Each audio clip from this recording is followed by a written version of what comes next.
especially the many head of the departments as well as the research scientists from the agriculture faculties here in Gujarat as well as in the from abroad. Many participants have also joined on this occasion. I welcome you all. Apart from this, Dr. Diwakar's family, Dr. Pragna and her Hello. sons, Ansul as well as her daughter Mrinal, they have हाँ, also joined on this अब occasion. आया I कैसे? welcome them हाँ, also this auspicious day. आ गया We ना? all know ji that ji Dr. Diwakar Patel, ठीक है this is doctor the 13 in the series that we have organized this lecture. And exactly 12 years back, that there was a sad demise of Dr. Diwakar R. Patel, who untimely demise. And it has, uh, and based on this untimely demise, we have, in memory of his, we are arranging this memorial lecture. So Dr. Diwakar Patel was an eminent scientist here, and he was a breeder, and as well as he was a meritorious student of this college, MSc and PhD. He also attained a several meritorious scholarship, ICR scholarship, GRF, SRF. Apart from this, he was a awardee and achievements, particularly for the Gujarat Sahkar Gaurav Award for the plant tissue culture as well as the Vikram Sarabhai Award. He also achieved for the biotechnology achievements. Apart from this, Dr. Diwakar Patel was a true breeder and particularly in the field breeding, he contributed a lot and he developed a certain tissue culture protocol. They have been given the fame to the our university, and our university has also achieved too much pride for that. And whatever the tissue culture glory that we are observing it is because of the Dr. Diwakar Patel who established this and did his pioneer work on this field. So in his memory, we are arranging this memorial lecture on this our another breeder who is sitting on the dais and who has contributed a lot for our university. So 38 release variety proposal, and among them the one is the Gujarat wheat one. That is a famous and it is still popular among the farmers. And Dr. KB Kathiria sir, who is an inspiration model and the role model for the students. And religion means agriculture is in blood and is religion. So he has also contributed a lot. I welcome you, sir, as a president of this function. So during this 13th memorial lectures, we have invited so many renowned scientists, professor, to enrich our knowledge on the biotechnology, those who contributed, and very from the nation, the number of these renowned scientists or stalwarts, they have come here and they have enriched our knowledge.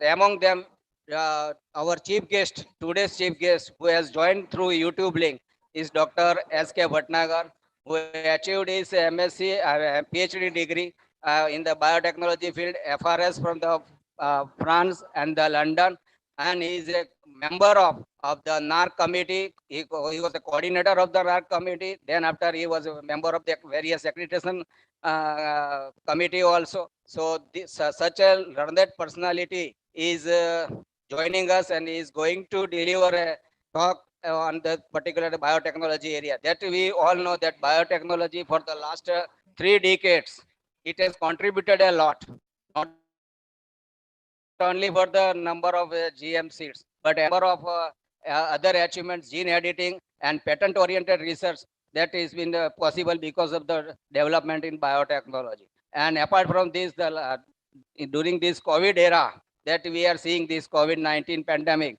and because of these biotechnological approaches only, so this RNA based vaccination we could prepare and in the planet, and so fast that half of the planet has already jabbed with the first dose of the vaccination. So this is the contribution of biotechnology for the welfare of the people.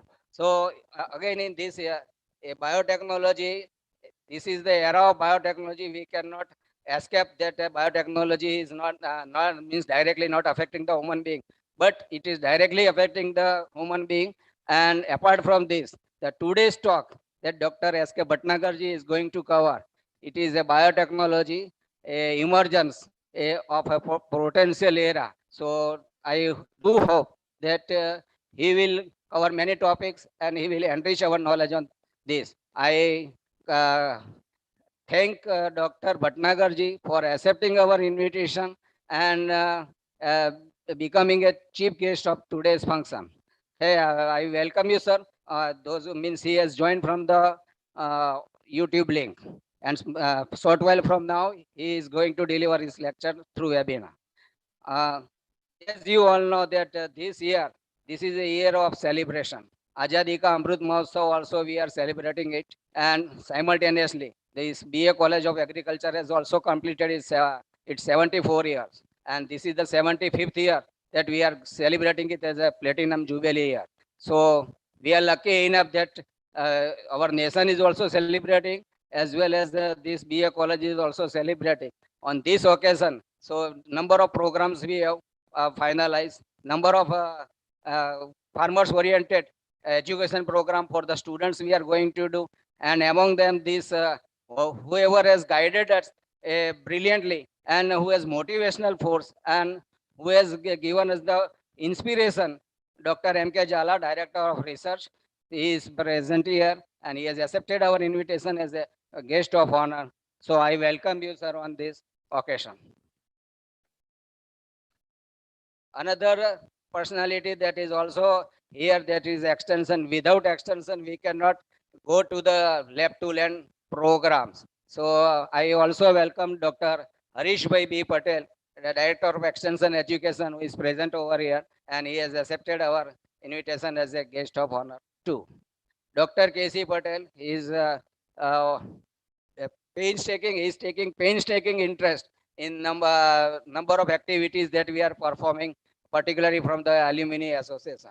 So along with him, other executive body of this BAC alumni who is also present, I welcome you all the executive members also, and I also welcome Dr. KC Patel, along with him Dr. RG Parmar, who is a organizing secretary for our BAC Platinum Jubilee, and Dr. Sisodia, co-organizing secretary, means who are cooperating with me for a number of times, and we all are taking painstaking interest for to get a success for our Platinum Jubilee occasion. So I welcome them also. Apart from this, our Dr. Diwaker's family members, Dr. Pragnaben, who is associate professor at VP Science College in the microbiology, her son Ansul, as well as her daughter Mrinal. So I welcome them also, and I bid my warm welcome to all other members, particularly executive members of PSC Alumni Association, ex-deans Dr. Dawabhai sir, Dr. Piyush bhai, and the present dean Dr. J.B. Upadhyay, who is also present here for this occasion. Apart from this, my head of the departments, research scientist, and other faculty members, those who have joined, and the program that is being organized for the students also, to all PG students from the crop improvement group, those who are present here. I welcome you all on this occasion. Thank you all.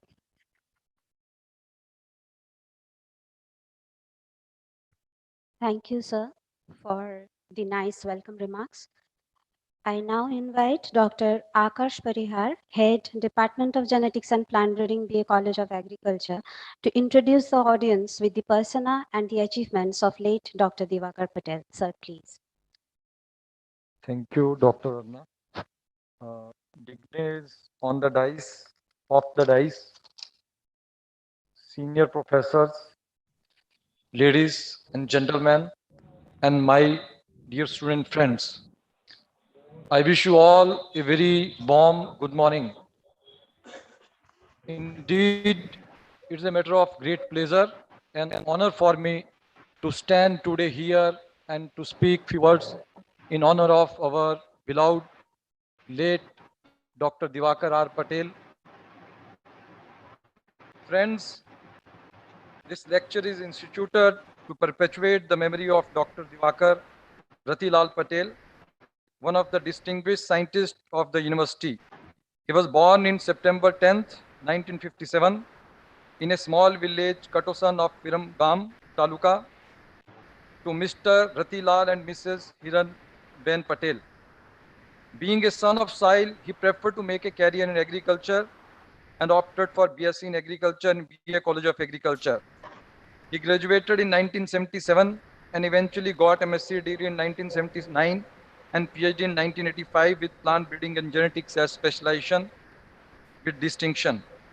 He received meritorious scholarships such as ICR Merit Scholarship 73-77, Junior Research Fellowship from 77 to 79, Senior Research Fellowship from 1981 to 83.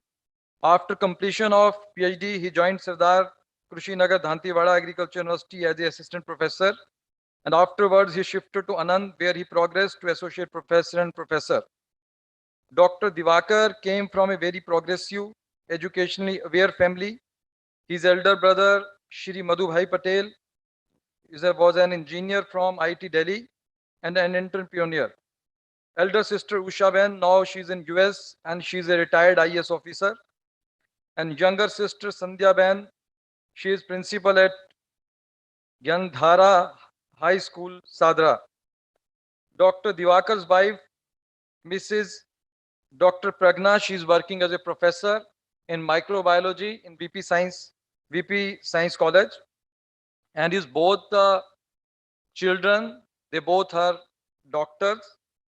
In the year 99, Dr. Diwakar was honored with Sahkar Krishi Gaurav Award for outstanding contribution in the field of plant tissue culture in Gujarat from Gujarat State Cooperative Bank, Ahmedabad. And in year 2005, he received prestigious Dr. Vikram Sarabhai Award 2005 as a scientist of the year 2002-2003 in the field of biotechnology from Gujarat Council of Science and Technology, Government of Gujarat. Dr. Diwakar excelled in the field of research for more than 25 years, and his major areas of focus had been field breeding and tissue culture. Under field breeding, he developed a new method for maintenance and multiplication of female parental lines in castor, leading to reduced incidence of early sex revertant in hybrid seed production program and in reduced rogging efforts.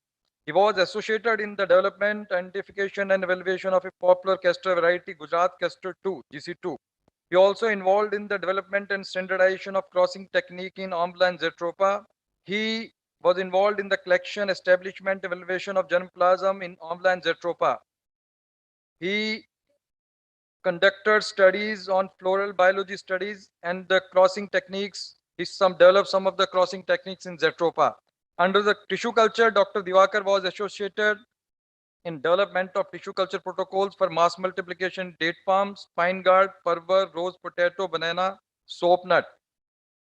He also developed regeneration protocols in crops like tomato, okra, chili, cumin, etc. Dr. Diwakar successfully completed 5 research projects in aforesaid thrust areas and had 7 ongoing projects funded by CSIR, DBT, Ministry of Agriculture, National Oilseed Development Board, and state government. He had published 12 research papers, 25 popular articles, and 5 manual and technical reports. He successfully guided 12 MSc and 2 PhD students. So this is a very brief biodata which I am presenting here. And apart from this, in fact, I was privileged and was lucky enough that I was being taught by Dr. Diwakar R. Patel during my PhD program when I was pursuing my PhD here. He taught me 2 courses. One was breeding for biotic and abiotic stresses, and the another was plant tissue culture. He was a very good disciplinarian, very punctual, who had near about all the qualities of a good teacher, good researcher. And above all, he was a very, very, very honest person. So with all this, I'd like to end here. And I'm very much happy here that I could get a chance here to speak few lines in short in honor of Dr. Diwakar R. Patel. Thank you. Thank you very much, sir. I now request Dr. K.C. Patel, Secretary, Baka Alumni Association, to offer the scholarship checks to our well-deserving students.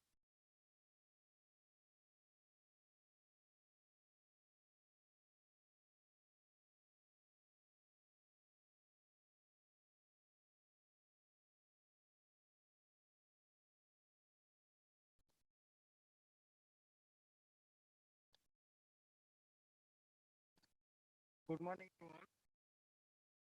Baka Alumni Association every year offering the RM Patel scholarship to those students they have rank in first in MSc entrance test program.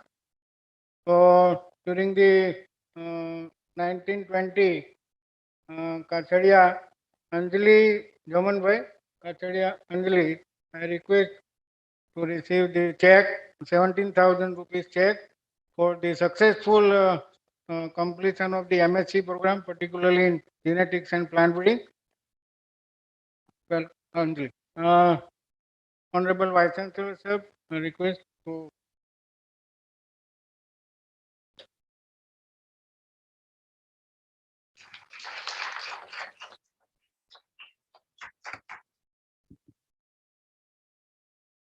Patel Harsh Bhupendra Bhai in the year 1819. He did the MSc in agriculture entomology. Dala sir, request to deliver the check.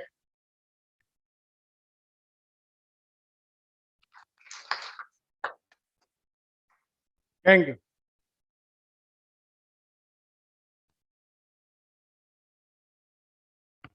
Thank you, sir, and congratulations to the winners. I now kindly request Dr. M. K. Jhala, respected Director of Research, Anand Agriculture University. Sir, we would very much like to receive your inputs. Thank you, sir.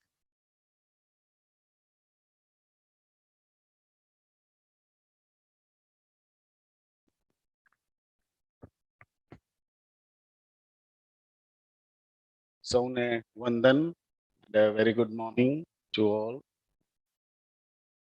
Honorable Vice Chancellor of Anand Agriculture University and Gujarat Organic Agriculture University, Dr. Kateria sir. Other dignitaries on the dais, Director of Extension Education, Dr.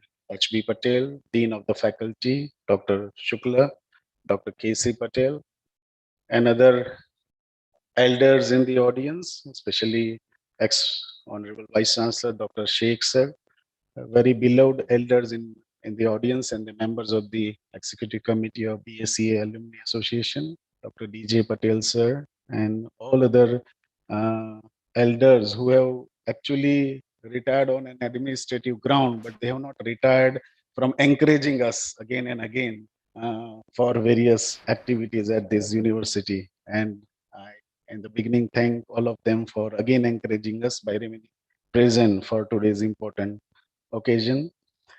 Chief guest of the function, a very learned Dr. Bhatnagar, who has joined online. Uh, we are very to have you here, sir. Especially Shri Makwan from in the audience side. So we are very happy to see you, sir, after a long time. Ex-registrar of this university. Family members of Dr. Diwaker Patel, Pragna Ben, and their children, faculty, and dear students. As although a regular annual event, this lecture series commemorating one of the finest scientists of AAU, Dr. Diwaker Patel, is always an academically enriching experience for all of us since last many years. And when the topic like this, that is biotechnology and emergence of a potential era, is to be deliberated, and that too by a very learned speaker like Dr. Bhatnagar, the event is definitely going to make us more wiser in not only understanding the subject on the discussion table, but will also help us in planning the future course in this area. Biotechnology, BT, Bharat tomorrow, information technology, IT, India tomorrow. These two acronyms have become buzzwords, especially in last BT and IT in last 2 decades.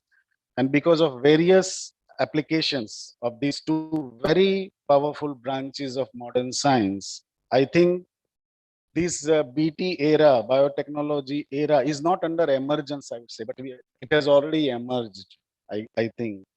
And the ongoing COVID era, the coronavirus era, along with many biotechnology tools available, which are more empowered with information technology tools, will hasten our transition to the third great scientific revolution of modern times.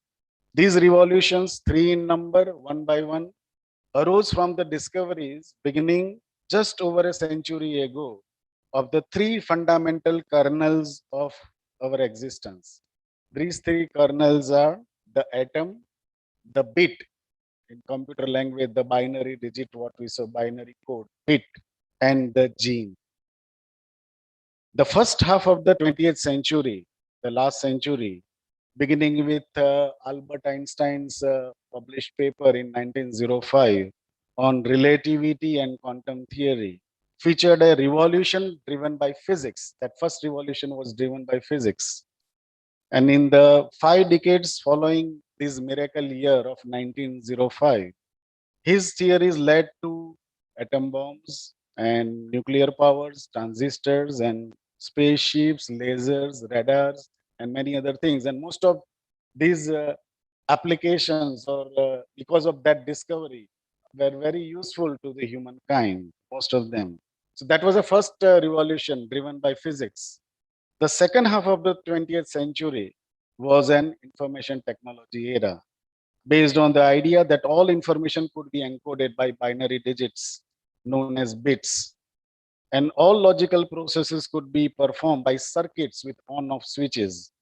In the 1950s, this led to development of microchips, computer, and the internet, resulting into digital revolution, which was the second revolution of modern times. And now we have entered a third and even a more momentous era of revolution, that is a life science revolution. So children who study the digital coding will be joined by those who study genetic code. And this has again brought into limelight the significance of research in basic science, because importance of basic science, meaning that the scientific quests that are curiosity driven rather than application oriented are more important, because curiosity driven research result into later important innovation. And if you see the major discoveries of last centuries, most of them in science, primarily they were driven by research in the basic uh, science. Because even when Watson and Crick cracked the DNA helix, they were not knowing the application of that. That was out of curiosity they got that this is the how DNA structure is, or for that matter RNA structure is, and now all other gene editing tools what we know. So they were discovered out of curiosity, not out of they knew that this will be the application. Applications were obtained later by other scientists. So the focus on basic science research is always of a significance. One fundamental aspect of science will remain the same, however, that it has always been a collaboration across generations, from Darwin to Mendel to Watson and Crick, and up to now very recently to Doudna and Charpentier, who were primarily responsible for gene editing tools like CRISPR and got a Nobel Prize for that very recently. So this instinct of curiosity, pure curiosity, is what will save us ultimately. So after millions of centuries during which the evolution of organisms happened naturally, the evolution happened naturally, and we are now, as a human brain, what we know, we are editing this. What was happening naturally, now something artificial is, we are playing a role as a scientist or as ultimately the end user. So we humans now have the ability to hack the code of life and engineer our own as well as other animals and plants genetic future. And because of this, few activists are talking against this, because they say that this is something, gene editing is something unnatural, or it is something like playing God kind of thing, because whatever is there naturally, it is created by God, and now we humans are, acting like a god, playing like a god. That argument is put by many activists. But it can be argued as a scientist that the nature in its invaluable wisdom have evolved a species that is able to modify its own genome and the genome of other animals and plants, and that species happen to be ours, Homo sapiens. So to guide us in this new era, we will need not only the scientists, but humanists as well, because many ethical questions are being raised in this new era in which we have already entered, which is primarily driven by biotechnology, empowered with the tools of information technology. It is useful for all of us to try to understand this new era we are about to enter or we have already entered, one that seems mysterious, but it is rich with hope. And I am reminded of a statement made by James Watson of Watson and Crick pair to Britain's Parliamentary and Scientific Committee in 2000. And he said that if scientists don't play God, then who will? Who else will? That's what he said.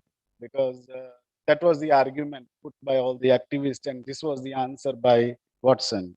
And also, I am reminded of a statement made by Bill Clinton when he was a president uh, in White House ceremony, which was organized after first draft of Human Genome Project was submitted in presence of Greg Venter. As you all biotechnologists know, the scientist Greg Venter, Collins, and Watson. And he said that today we are learning the language in which God created life after the Genome Project was over. So, of course, the potentials are enormous, and it is all together going to be a different life for the Homo sapiens on this planet Earth. But as I mentioned, there are certain ethical questions which need to be addressed, brainstormed, and answered in a way because which will plan the future generation for children. So after more than 3 billion years of evolution of life on this planet, one species, that is us, had developed the talent and temerity to grab control of its own genetic future. Our newfound ability to make edit to our genes raises some fascinating questions, some fundamental questions, like should we edit our own species to make us less susceptible to deadly virus? Yes, it is useful. We should, because it is good for the humankind and for the plants and for the animals. Should we edit our own species or other species to eliminate deadly disorders such as sickle cell anemia or cystic fibrosis or Huntington disease or other genetic disease? Yes, we should. And what about deafness and blindness? Because this can be cured with the gene editing tools. Or being short. Somebody we want to be born as a short or a tall, okay, or as a depressed person. Even now they say that there are gene editing tools by which we can produce a baby who will remain either depressed or non-depressed.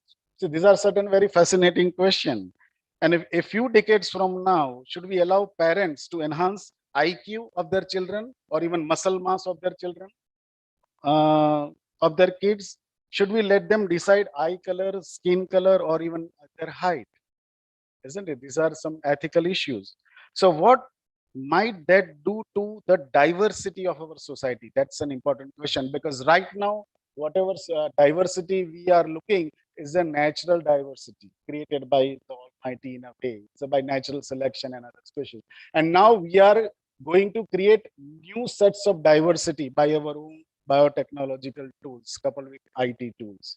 So that will alter the natural diversity which is present on this earth. So if we are no longer subject to a random natural lottery, I can say, will it weaken our feelings of empathy and acceptance? If these offsprings at the genetic supermarket, I can say, are not free, will that greatly increase the inequality to the human race? These are very, very important and fascinating questions, especially the biotechnology students and scientists need to address. So these are all the questions we need to ask ourselves and plan our own future. Finally, I am reminded of two examples which I always sir, used to give to my students, postgraduate students, while teaching the subject of biotechnology in the course of biotechnology. There were two mythological personalities come into my mind. One is Lord Ganesha. Now, Of course, next week we are going to have Ganesh Mahotsav. So idol of Lord Ganesha, you see, half torso of an elephant and half torso of a human being. It is our faith, and we believe that Ganesha has to be like this only. It's our faith. That's a different story. But any scientific argument can be put how it is possible, isn't it? But now biotechnology has the answer. It says that yes, it is possible. We can grow banana fruits on a lemon tree or on a neem tree. It is possible. You have heard about potato vaccines and tomato vaccines now, isn't it? It's very in a near future. We are going to have in a supermarket. Like this Reliance store or other stores, there will be counters for the vaccine potatoes and vaccine tomatoes. You have to eat them and prevent rabies, for example, a human disease, because those genes from the virus are being incorporated into the plant species by agrobacterium and other means, as you know. Edible vaccines, what we call. It's possible, isn't it? So now the biotechnology has answered. And another mythological figure comes into my mind from IT era, that is of Narayan. One moment he will be in the heaven taking message from the Indra, and next moment he will be on earth or maybe in hell, passing on the message within fraction of seconds. How is it possible? But now information technology says it, yes, it is possible. Right now, this lecture is being webcasted, and Dr. Bhatnagar is joining us thousands of kilometers away, and even same thing at the US and other countries. I'm present live there. You all are present live there. It's like Narayan. Of course, technical modalities are different, but the thing is the same, that of Narayan. So these two mythological characters have always fascinated me. And we try to correlate with the biotechnological innovation. Now we can say, yes, might be it was possible at that time because of some unknown reason at that time. So, ladies and gentlemen, very fascinating topic, emergence of a potential era. But as a scientist of a biological science, especially in agriculture science or the related field, the next decades or so are going to be confronting us with some few basic questions about the life and our existence of on this planet Earth. So I thank you for giving me this opportunity, and I look forward for the other part of on these topics from the learned scientists and other speakers. Thank you very much.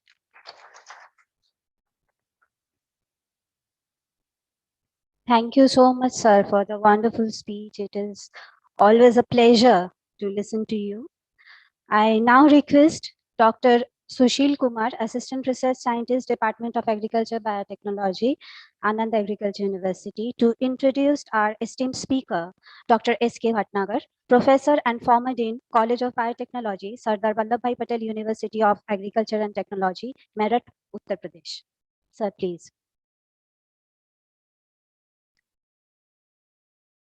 Dignitary on the dais and off the dais, professors, colleagues, and students.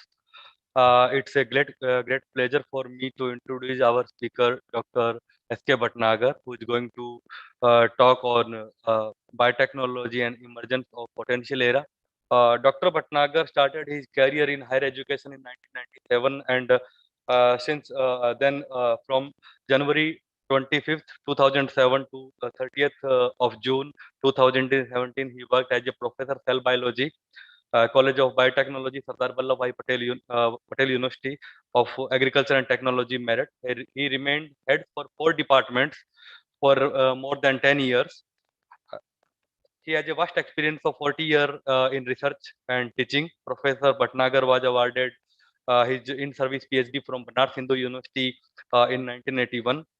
Till date, he has produced more than 16 PhD students and published nearly 120 research articles and book chapters in various reputed journals, peer-reviewed journals, and internationally reputed journals.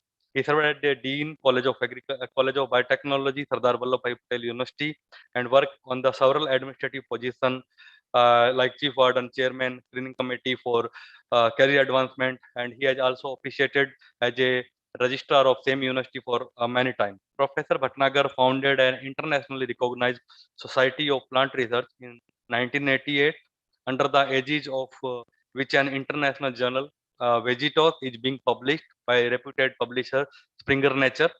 Vegetos is indexed in various systems like SCI, Scopus, IMAGO, and CBI, etc. Presently, Professor Bhatnagar is the editor in chief of Vegetos Journal. As a chairman and convener, Dr. Bhatnagar organized nearly 20 national and international conferences under the aegis of Society of Plant Research. He is the Fellow of Botanical Society of India, member of Ecological Society of France, Fellow of Linnean Society of London, Honorary Fellow of Andaman Science Association, and Honorary Life Member PGPR USA. Professor Bhatnagar has been honored by the most prestigious Vasvik Award 2010 for agriculture research offered by the Bhaidas Auditorium, Mumbai, carrying cash prize rupees of 1 lakh.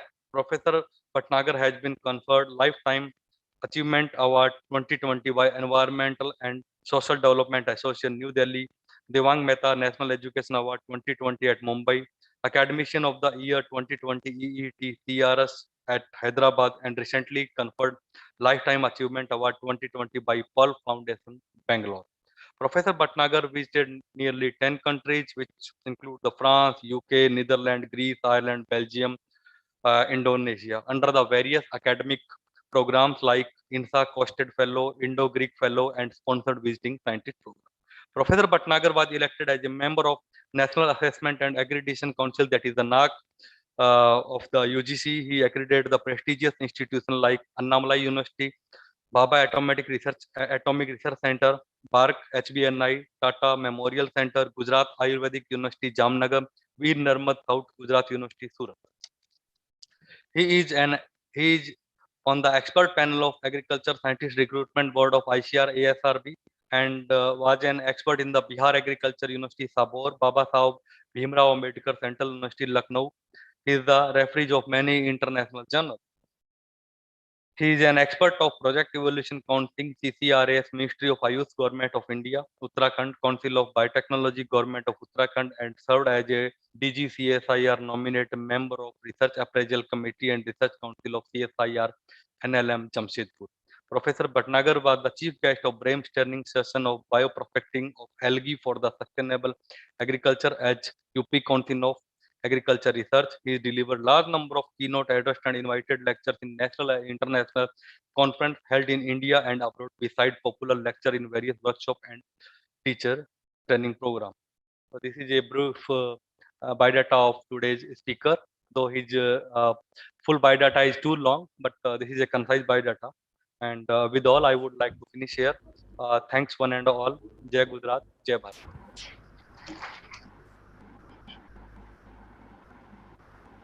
Thank you, sir, for nicely introducing Dr. Bhatnagar. It is a pleasure to have our Honorable Vice Chancellor amongst us. Sir, I kindly request you to place your remarks. Please, sir.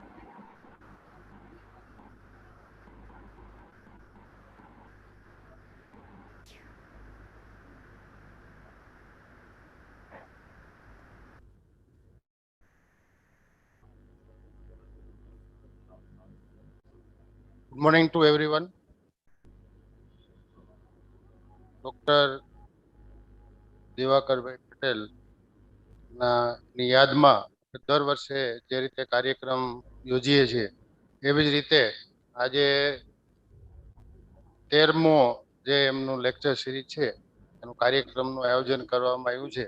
એમાં ઉપસ્થિત doctor M K Zala, director of research and dean PG studies, doctor Harishbhai Patel, director of extension education, doctor Shukla, doctor KC Patel, અને ખાસ કરીને આપણા આમંત્રણને માન આપી અને જે ઉપસ્થિત છે એવા માનનીય ડોક્ટર શેખ સાહેબ, આપણા એક્સ વાઇસ ચાન્સેલર અને આણંદ કૃષિ યુનિવર્સિટીના બોર્ડ ઓફ મેનેજમેન્ટના સભ્ય Shri doctor KP Patel, principal અને ડીન, આ કોલેજના જે પ્રિન્સિપાલ અને ડીન રહી ચૂક્યા છે અને બોર્ડ ઓફ મેનેજમેન્ટના પણ સભ્ય છે હાલની તકે, અને બંને મહાનુભાવ doctor DJ Patel, doctor Jivanbhai સાહેબ, ડોક્ટર આશી ઝાલા, અને ડેરી સાયન્સમાંથી ઉપસ્થિત ડોક્ટર ઉપાધ્યાય, અને ખાસ કરીને આપણે એમ કહીએ ને ઝાલા સાહેબે ઘણા ટાઈમ પછી જેમનો આપણે જોયા છે એવા શ્રી મેકવાન સાહેબ અને પિયુષભાઈ તેમજ અન્ય જે સ્ટાફ મિત્રોને BA કોલેજના એલ્યુમિનીના જે કંઈ સભ્યો છે એવો,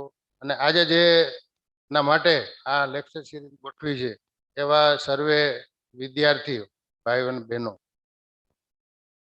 ઘણી બધી વાત થઈ ગઈ કે આપણે દર વર્ષે જે કંઈ પ્રોગ્રામો ગોઠવીએ છીએ દિવાકરભાઈની યાદમાં, એ આ દર વર્ષે નવા નવા ટોપિક ને સિલેક્ટ કરી અને આપણે વિદ્યાર્થી અને ફેકલ્ટી ને આપણે પ્રોત્સાહિત કરવા માટે, અથવા તો એક રિનોવડ કોઈ સાયન્ટિસ્ટ હોય એમને બોલાવી અને એને લેક્ચર આપણે એમ તો અહીંયા બોલાવીને દર વર્ષે લેક્ચર આપણે ગોઠવતા હોઈએ છીએ, પણ ચાલુ વર્ષે આપણે કોવિડની પરિસ્થિતિના હિસાબે વિડીયો કોન્ફરન્સિંગ આપણે આ લેક્ચર એમને ગોઠવેલું છે. એમાં ડૉક્ટર ભટનાગર પણ આજે એમને કન્સેન્ટ આપી છે, એને પણ હું આભાર માનું છું, કારણ કે આ જે પરિસ્થિતિ છે એમાં એક લેક્ચર ગોઠવી અને વિદ્યાર્થીઓને સ્ટાફને માહિતગાર કરવા માટે પણ એ આગળ આવ્યા છે.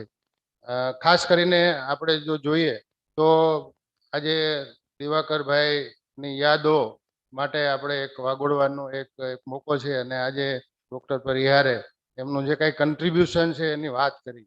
ઘણી બધી વ્યક્તિઓ, ઘણા બધા સાયન્ટિસ્ટો ઘણું બધું કામ કરી અને પોતાના સમય પૂરો થાય, રિટાયર્ડ થતા હોય, બીજી રીતે આગળ જતા હોય, પણ આજે અધવચ્ચેના ગાળાથી આજે જે કંઈ દિવાકરભાઈ આપણી વચ્ચે નથી, અને એમણે ટૂંકા ગાળાની અંદર એમ કહીએ કે એમનું જે કાંઈ કન્ટ્રીબ્યુશન છે એ માત્ર યુનિવર્સિટી માટે નહીં, પણ એક દેશ કક્ષાએ અથવા તો આંતરરાષ્ટ્રીય કક્ષાએ એમનું ખૂબ મોટું યોગદાન સંશોધન માટે, ખાસ કરીને બાયોટેકનોલોજી અને પ્લાન્ટ બ્રીડિંગની અંદર એમનું ખૂબ મોટું યોગદાન છે. અને જે કંઈ આપણે વાત કરી એ પ્રમાણે ટિશ્યુ કલ્ચરના જે પ્રોટોકોલ છે એ શરૂઆતની અંદર જ્યારે ચાલુ કરવામાં આવ્યું ત્યારે હું પણ ત્યાં જ હતો, અને જે કંઈ શરૂઆત કરવામાં આવી હતી અને જ્યારે આ કામગીરી ચાલતી હતી ત્યારે કોઈને એવું નહોતું લાગતું કે આ પ્રોટોકોલ છે એ તૈયાર થશે, પરંતુ શરૂઆતથી એમની જેને કહેવાય ને કે એક અથાગ પ્રયત્નો, ખૂબ મહેનત અને એમની જે ટીમ સ્પિરિટ હતી, એમનું ડેડિકેશન હતું, આ બધાના હિસાબે આપણને આજે શું કહેવાય કે આજે પ્રોટોકોલ મળ્યો છે. એ પ્રોટોકોલ આંતરરાષ્ટ્રીય કક્ષાનો એક પ્રોટોકોલ છે, અને આપણે એના માટે આપણે ખૂબ ગૌરવ આજે લઈ રહ્યા છીએ. તો આજે એક એવી જે કહેવાય ને કે વિભૂતિ કે જેમાં ઘણા બધા ગુણો એક જ સાથે એક વ્યક્તિમાં હોય, એવી એક વિભૂતિ એમ કહી શકાય તો ખોટું નથી. કારણ કે હું એમની સાથે ખૂબ નજીકથી રહ્યો છું. ટીચિંગમાં હતા ત્યારે પણ એક કોમન કોર્સની અંદર પણ હું હતો, સંશોધનની કામગીરી હતી ત્યારે પણ અમે સાથે બધા ભણતા હતા. એટલે એમની જે કંઈ કહેવાય ને કે જે કંઈ જે એની ક્વોલિટી કહેવાય એક વ્યક્તિની, એ ખૂબ ઉમદા અને ઊંચી હતી. ખાસ કરીને એમનો જે ડેરિંગ પાવર હતો કે કોઈ પણ વ્યક્તિને કાંઈ પણ સાચી વસ્તુ કહેવાથી ક્યારે પણ હેઝિટેટ ન થતા, પછી એને કોન્સિક્વન્સીસ ક્યારેય જોતા નહોતા. આવી એક જેને કહેવાય ને બોલ્ડનેસ, આપણે શું કહેવાય સાયન્ટિફિક વર્ક કરતા હોય, બીજી કામગીરી કરતા હોય, પણ જ્યારે આપણે કોઈ સાચી વસ્તુ કહેવાની આવે ત્યારે આપણે ઘણી વખત થોડા હેઝિટેટ થઈએ, અથવા તો સામેની વ્યક્તિ કોણ છે, એમને ગમશે એવું કહેવું પડશે, આવી બાબતને કોઈ પણ જાતનો વિચાર્યા વગર જે હકીકત લક્ષી વસ્તુઓ હોય એ બોલ્ડલી કહેવામાં ક્યારેય પણ અચકાણા નથી. એવા ઘણા બધા એક્ઝામ્પલો મેં જાતે જોયા છે કે એમણે બોલ્ડલી કોઈ પણ વ્યક્તિ હોય તો એ સ્ટ્રેટ ફોરવર્ડલી કહી દેતા. એટલે આવી એક વિભૂતિ અથવા તો એક જે વ્યક્તિ આપણી વચ્ચે નથી, અને આપણે એમને યાદ કરી અને આજે એમના યાદોમાં આપણે એક લેક્ચરની સિરીઝ ગોઠવીએ છીએ, આપણા માટે પણ ખૂબ ગૌરવની વાત છે. બીજી કે આજે આ જે કોલેજ છે એ કોલેજને પણ 75 વર્ષ, જેમ ડૉક્ટર શુક્લાએ વાત કરી કે 75 વર્ષ આપણે પૂરા થવાથી આપણે એની ઉજવણી કરી રહ્યા છીએ, તો આજે પણ એક ખાસ આ પ્રસંગે પણ એક એમનું જે લેક્ચર છે એ પણ એક ખૂબ અગત્યનું છે એમ કહીએ તો ચાલે.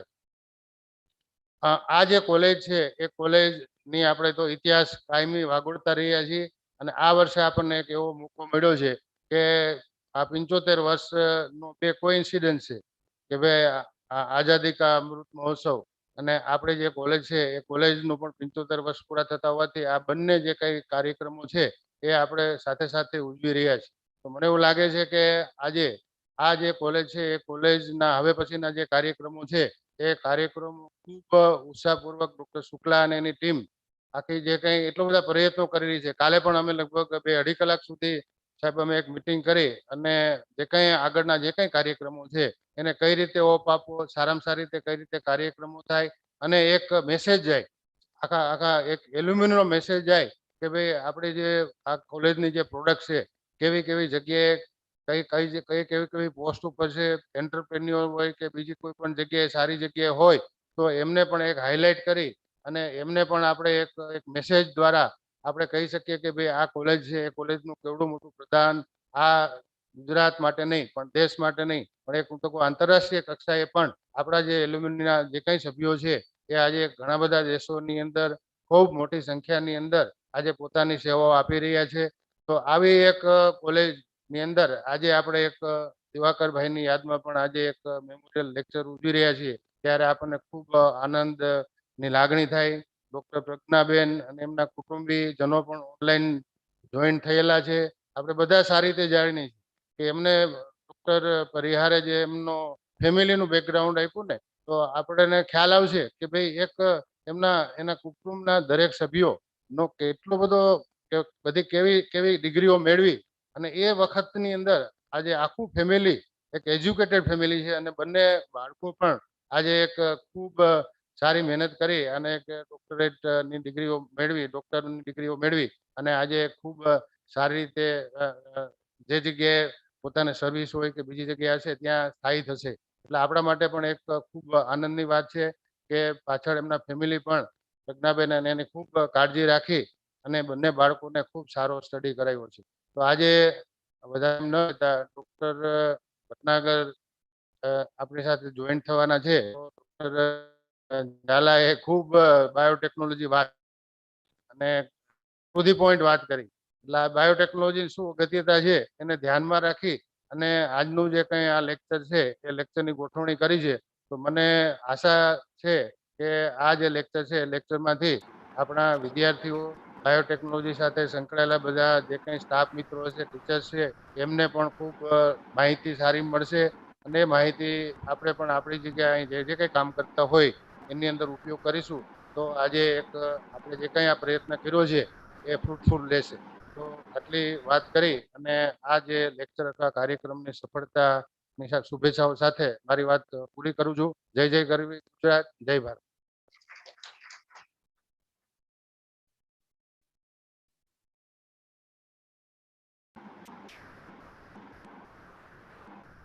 તમારો પ્રાસંગિક પ્રવચન માટે ખૂબ ખૂબ આભાર સાહેબ. Moving on with our schedule for which we all are waiting, we heartily welcome Dr. S.K. Bhatnagar online for his speech on biotechnology, emergence of a potential era.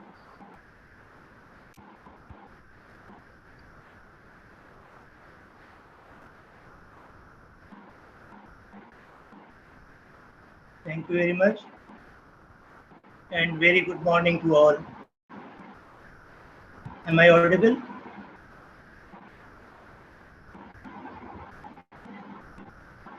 Am I audible to all? Yes, sir. Hello. Yeah. So very good morning to all. It is my proud privilege to address the august audience for the late Dr. Diwaker R. Patel 13th Memorial Lecture organized by BA College of Agriculture, BACA Alumni Association of Anand Agricultural University. I am very happy to be a part of this prestigious occasion and would like to welcome all the dignitaries who are present on the dais, the honorable members of Alumni Association, august audience, the students and gentlemen. Let us see that India had been a country with a very high biodiversity and a very good ecosystem right from the very beginning, because of which a large number of persons in the form of Vaidya and Acharya were originated in this country. India has a large number of medicinal plants. The other plants, starting from the microorganisms to the angiosperms and the giant trees. Now we have selected today's topic, keeping it in view that in a country which is very rich in biodiversity, why we are focusing more on biotechnology. Is it a new branch of science or a frontier science you can call it as? Or we were aware of biotechnological practices since time immemorial. Our ancestors, they used to apply various technologies to which we assign as the biotechnological tools in the present time. Our ancestors were so simple and gentle that they never highlighted any branch of science, any natural science in the form of a very light topic. Now, before we start, let me share the screen with the audience so that they should be able to understand it in a better way.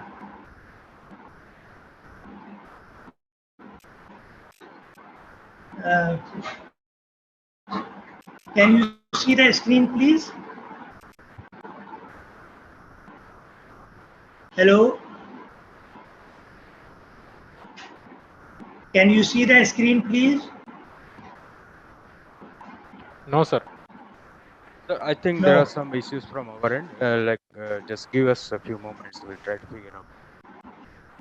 Okay, never mind.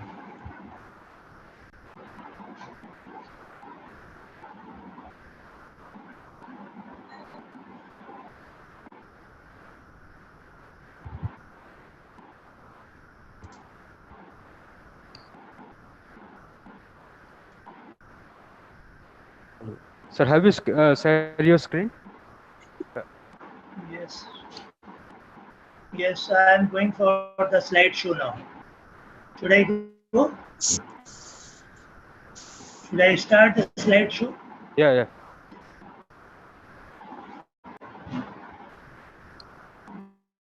Is it visible?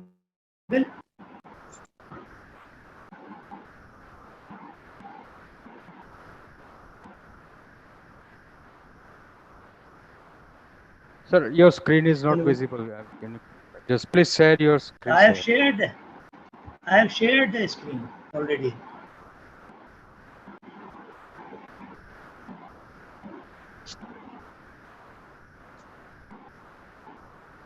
I have shared my entire screen.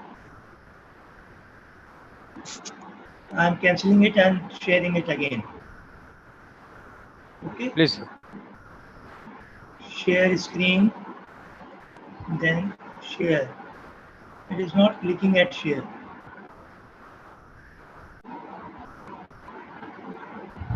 Share.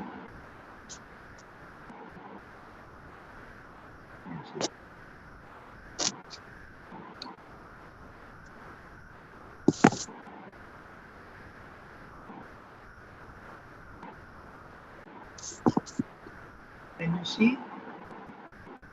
Can you see the slide sequence? No? No, sir. No. There is something wrong with the share screen. Because choose what to share.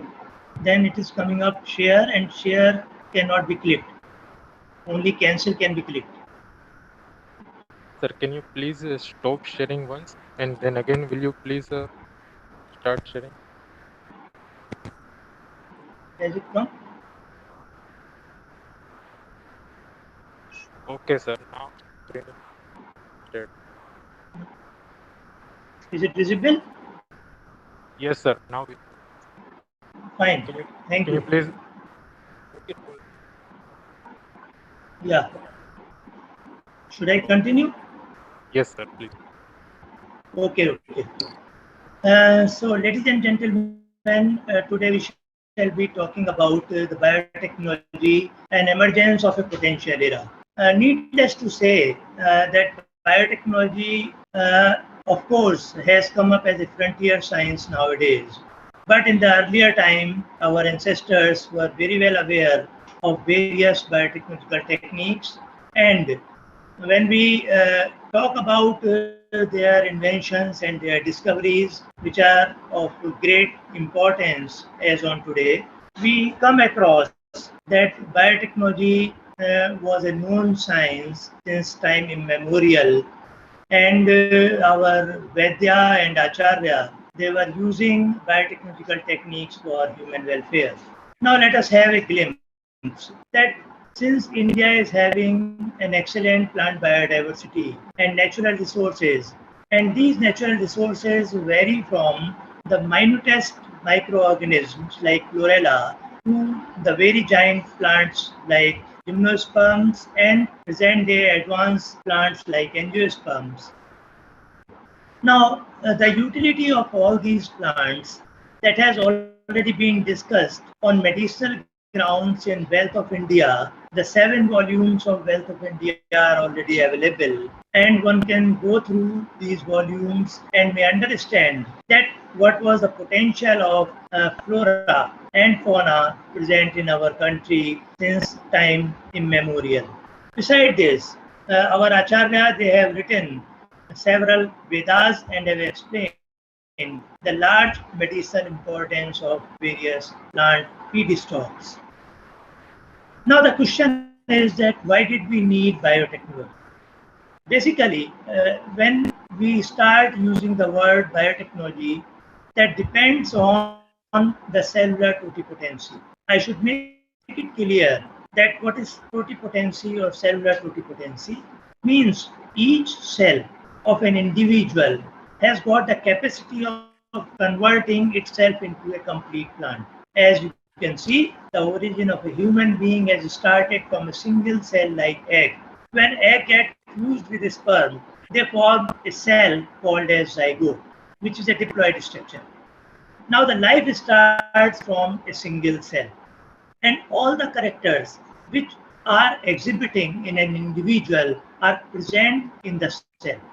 Therefore, we call that cellular totipotency, means the total potency of an individual, either plant or animal, is located in a cell, or cell is the source of entire individual. It has got a bulk of all characters which with the passage of time are expressed one after another, and a plant is converted into a complete plant, a cell is converted into a complete individual, either animal or human being or any other plant. Another point is genetic transformation. Through crossing over also we had been knowing that the genes, they intermingle with each other, and two haploid cells are converted into a diploid cell. The genetic transformation came into existence with the fusion of two bacterial cells in Escherichia coli. So the transformation of one gene into another, one normal gene into a potential gene, one non-functional gene into a functional gene, that is called as genetic transformation. So the entire biotechnology is based on cellular totipotency and the genetic transformation. If we go back, we shall find that all these things were explained in the form of a cell theory by Fielden and Schwann. All the students of biology and biotechnology might be knowing about cell theory, and this theory, beside its potency of a cell, or beside establishing the potency of cell, has also focused on genetic transformation, which was explained in detail by Frederick Griffith. There were Griffith experiments through which genetic transformation was studied. We are not going into details of it, but let us know the history of biotechnology, where from the biotechnology started. Now, what was the practical application of biotechnology? biotechnology, or why we started adopting biotechnology, because we could find that biotechnology is capable of deriving commercial crops, and it was done in 1996. What do we mean by commercial crop? Means when we are increasing in number, when our population is increasing multifold or multiple times, almost every next moment, then we have to find out some crops Sir, which may be, yes, excuse me, sir. pardon, yeah, Excuse me, sir. Sir, your slides uh, are not moving online. slide are not moving, Yes, sir. not moving. Yeah. I should stop sharing and should do it again. Yes, sir. It will be better. Now it is moving. No. I'm stop sharing. Then we'll share it again. Now coming, sir. Why did we need biotechnology? The slide is there.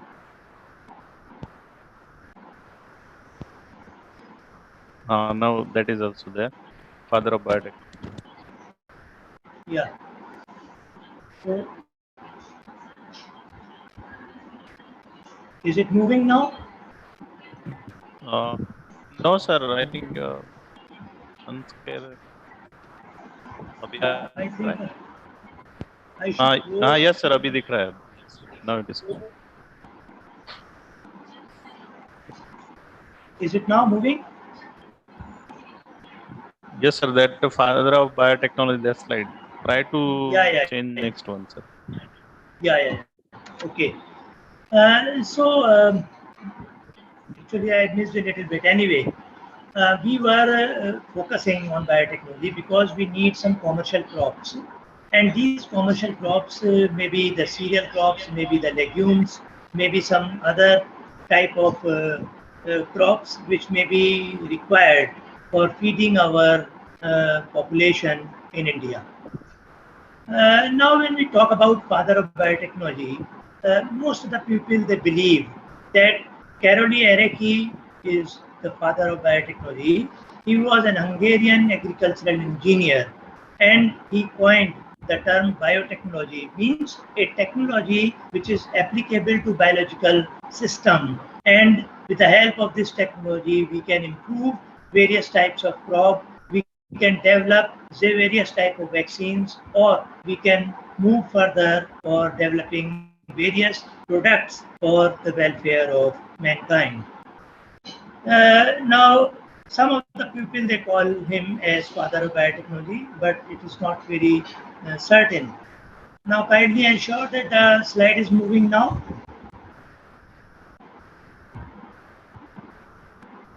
Are you getting the slide? Hello?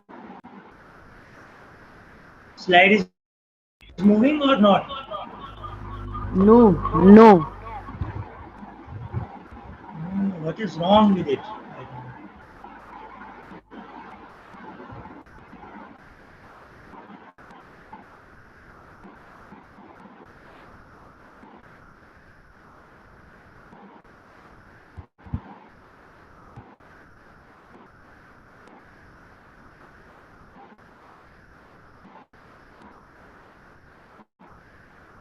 Kindly confirm.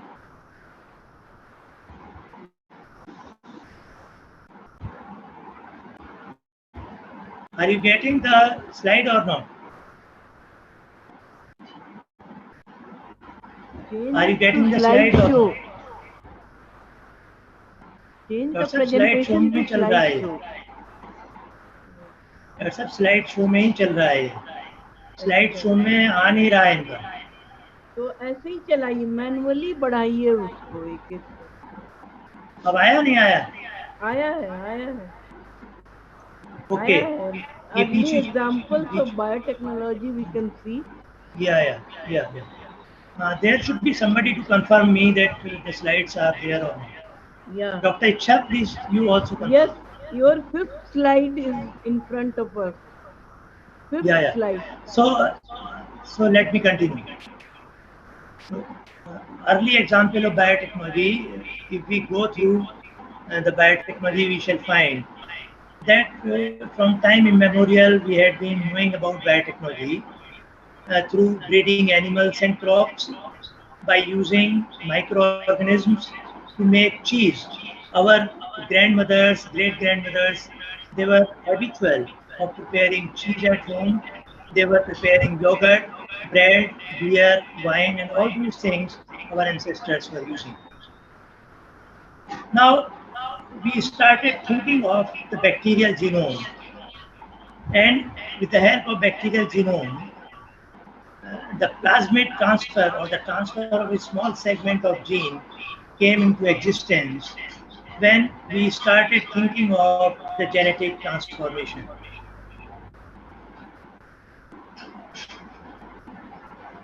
Now, in the ancient time, biotechnology was uh, seen in the form of plant breeding, means the people they were using plant breeding technique for the improvement of various crops. They were making selective breeding, means the breeding of a particular type of plant or animal by hybridization.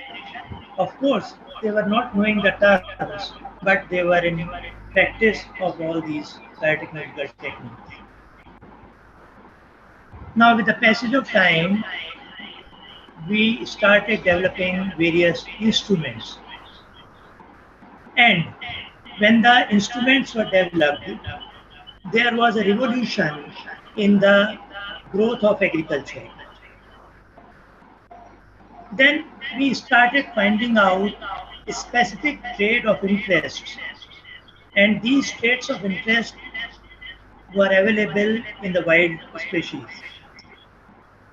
Say, for example, if a wild plant is resistant to various type of diseases, then we can take out the desired character from wild species and can introduce it into the plant of interest. There are so many wild plants which have a large number of characters which may not be of commercial application if we use a wild plant, but if we take out a particular character from a wild species, we can transfer it to the desired plant and can convert it into a developed or an improved crop variety. I give you an example. When in Mumbai or in Maharashtra or in Gujarat, when tsunami came, uh, there was a danger on the tribal species present in various islands of Andaman and Nicobar. The scientists were worried that during the tsunami, those endangered tribal species may not be lost. Why? Because they were having certain type of gene pool, they were having certain type of gene bank which is not available in the cultured society of human being. It means they are resistant to all environmental hazards and they are capable of surviving well under absolutely adverse conditions. So we are having a very good gene pool in those wild tribal species. So never, we can never wish that the tribal species or the species who are wild, who are more resistant to various characters, they may vanish. Likewise, the wild plant population also have got some very important character, like they are not attacked by termites, they are not attacked by pests, they are not developing any type of disease in them, they are drought resistant, they are heat resistant, or they are pesticide resistant. So all these genes are prevailing in the wild species of the plant. If we take out these genes and transfer those genes into the desired plant, then the plant can be converted into a resistant one. So this is very important. The scientists they started finding out the trait and their selection of trait, and then the plants were transferred with these wild genes in the laboratory. So with the passage of time, biotechnological researches or these technologies they started progressing well. Now the breakthrough in biotechnology came with the company of Genentech. Herbert Boyer, he was the co-founder of Genentech. What was the history of Herbert Boyer? Actually, his son was suffering from some hormonal deficiency, and this hormonal deficiency was not treatable, was not curable. There is some echo from your end, kindly check. So the child of Herbert Boyer was suffering from the deficiency of some growth hormone, and the doctor suggested that there is no remedy to the deficiency of growth hormone. So what Boyer decided that he will develop some vaccine with the help of which the tiny children they can fight against the hormonal deficiency and can fight against dwarfism. When Genentech developed this vaccine, there was a tremendous rise in the shares, biotechnological shares. Can I request the organizer to kindly stop the echo, which is coming from their end? So Genentech company, yes, it is fine now. Then Genentech company shares of biotechnology and Genentech company, they raised to the height, and ultimately the people they started thinking that there is some technology with the help of which we can prepare vaccine which can fight against the various type of genetic disorder in human being. So Genentech company was awarded the first product, and this product was approved by US Food and Drug Administration or FDA, and with the approval of this drug biotechnology came into existence, and the people they started thinking that by the help of biotechnological tools we can develop various type of vaccines and we can improve the plants against their dwarfism, the plants which are not producing flowers, the plants which are not capable of producing fruits and seeds, and the human being which are not capable of carrying child or they are having various type of diseases. Now if we look at the biotechnology, it is targeted to tune with the conservation of endangered plants and animals, the maintenance of biodiversity via tissue culture, the maintenance of naturally occurring germplasm and medicinal plants, highly diversified algae as energy feedstock, gene transfer to produce recombinant vaccine as I just discussed against dreadful diseases, developing disease and pest-free plants by gene transfer or transgenesis, and exposure of various crimes through fingerprinting technique. Now, beside this, there are several other points which can be addressed by using biotechnology.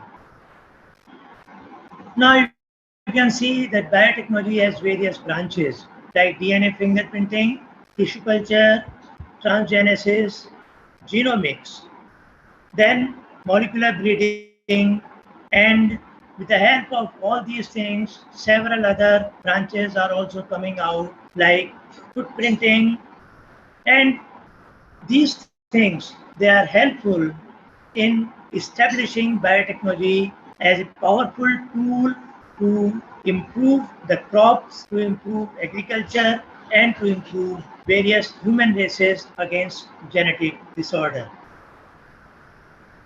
Now, if we look at the biodiversity conservation, we shall find that what practice we use for conserving biodiversity. First thing we have to do, we have to identify those plants which are really endangered. You can call them as the red listed species.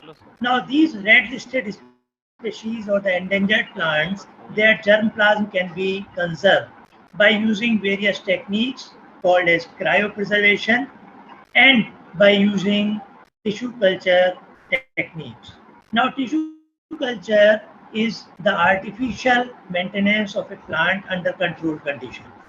Various type of plant species, which may be of paramount importance for the human being and for the animal, we do not want to lose them.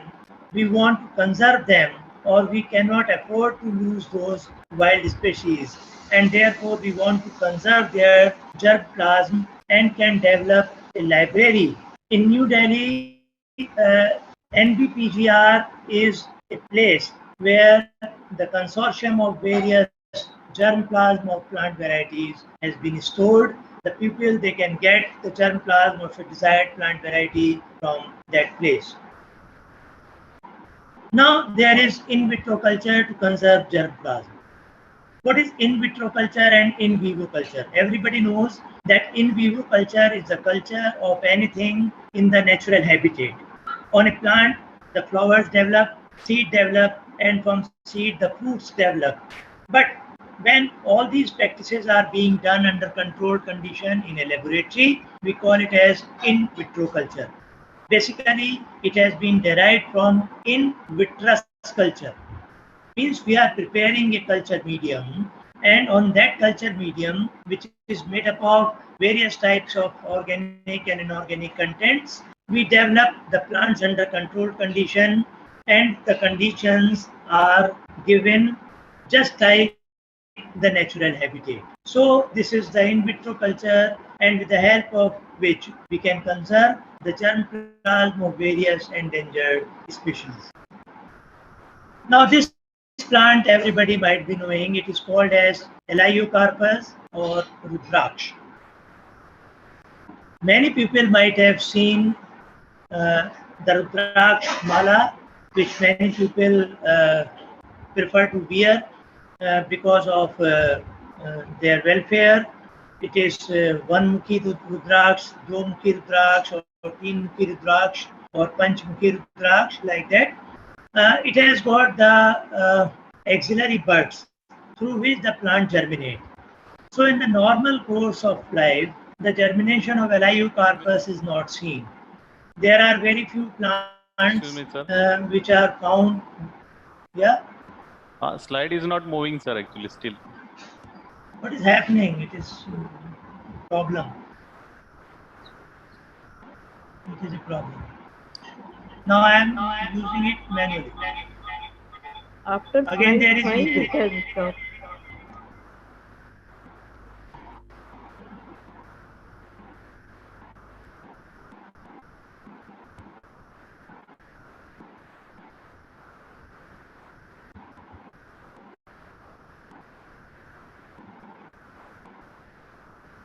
I don't know. It has stopped sharing.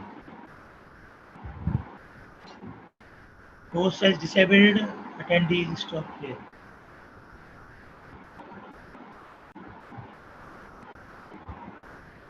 Sir आपके यहाँ से थोड़ा वो slide move नहीं हो रहा है sir, वो दिक्कत है. Share it again from the very beginning.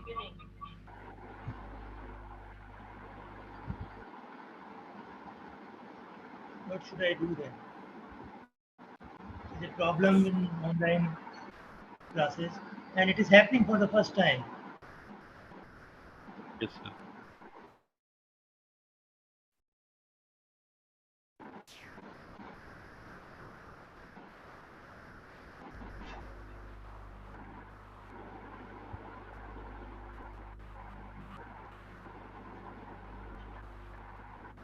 I'm reloading it again and again. Sir फिर से कीजिए सर एक बार शेयर प्लीज.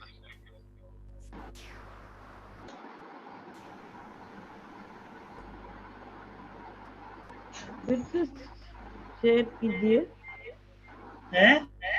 फिर से शेयर कीजिए उसको, प्रेजेंटेशन को. कई बार कर चुका हूँ. ये आ रहा है यहाँ पर host disabled attendee sharing screen sharing.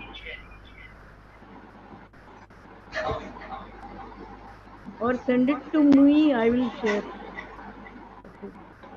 ये क्या? I'm reloading it again and again.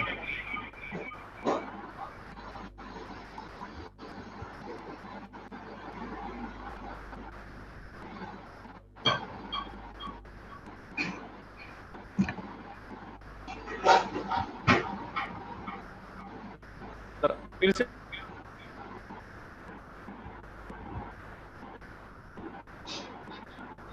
Yes. हाँ फिर से शेयर कीजिए सर, अभी कर सकते हैं फिर से That's a good technical flaw है. I don't know what is happening. Share कीजिए.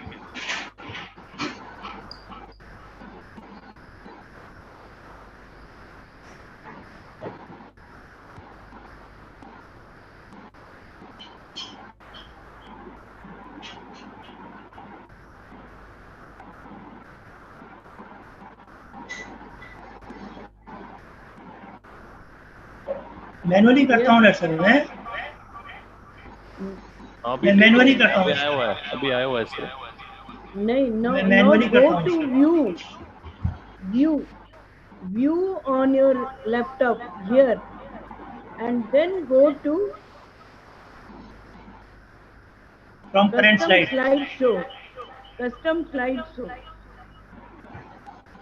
Okay. and then from very beginning.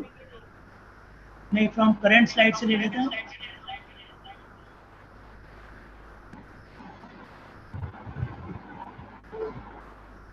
अब हुआ?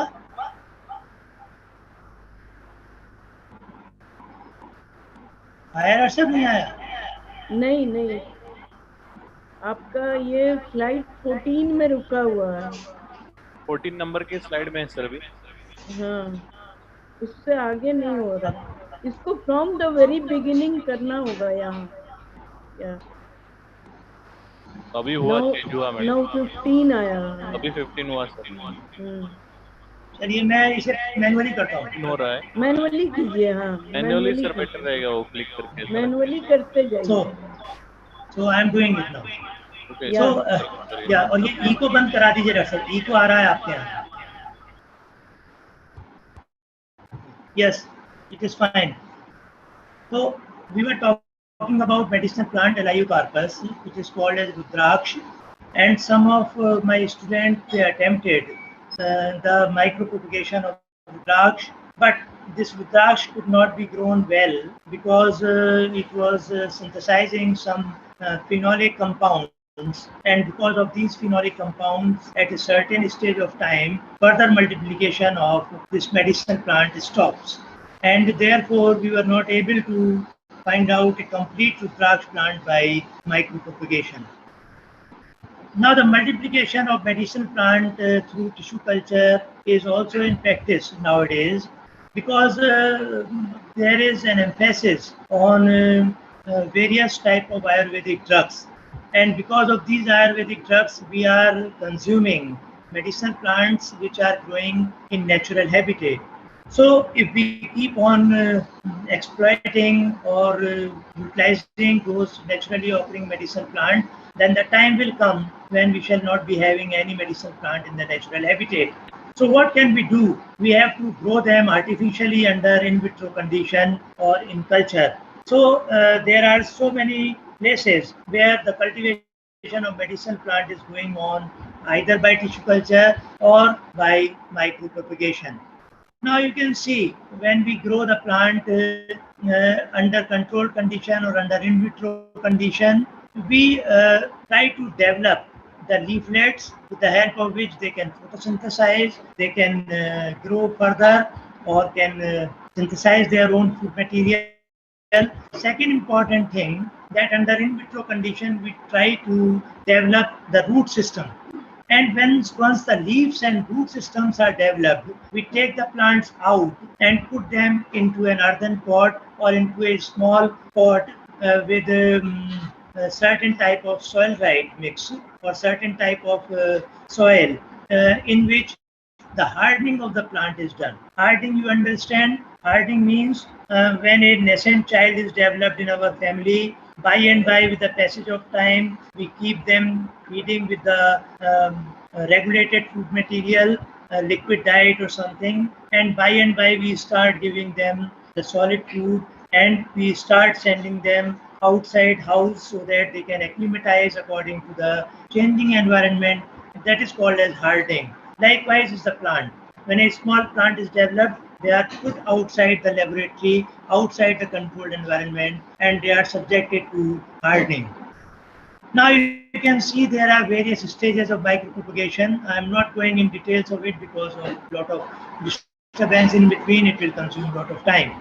So micropropagation is different from tissue culture because it starts 2 or 3 steps forward. Means in tissue culture, we take a very small cell. We can take a pollen grain, we can take an embryo, we can take an egg or anything single cell or 2 cell thickness. But in micropropagation, we can take out the plant part. Likewise, we can take out some small branch, we can take out some root part, we can take out some small twig. And from there, we start micropropagation. So it is a little less difficult and it is very easy to carry out. Now, if we look at the importance of biotechnology in environment conservation, we shall find that we have got lot of plants to which we worship from since very beginning or from time immemorial. Can anybody understand that why do we worship? Because our ancestors, they told that these plants are of paramount importance. These plants are of prime importance for your survival. They are producing lot of oxygen. They are giving lot of chemicals which are antiviral, like tulsi, Ocimum sanctum. They are producing largest amount of oxygen like people, to which we call as Ficus religiosa. Likewise, our ancestors, they told that we should keep worshipping various plants which are of importance to the humankind or to the mankind. But could we do that? Most of the people, they are not aware of their medicinal importance, and they simply understand that it is all a pump and show, and we have nothing to do with worshipping the plants, and they keep on destroying the entire environment by keeping the practices like this. This gentleman is spitting at the road, causing pollution. Another one is putting some garbage on the street. And the third one, you can see that he is releasing on the roadside. Now, beside this, there are so many biomedical waste because as soon as we are growing further, we are developing hospitals, we are developing medical facilities, and because of these medical facilities, lot of medical or biomedical wastes are coming out.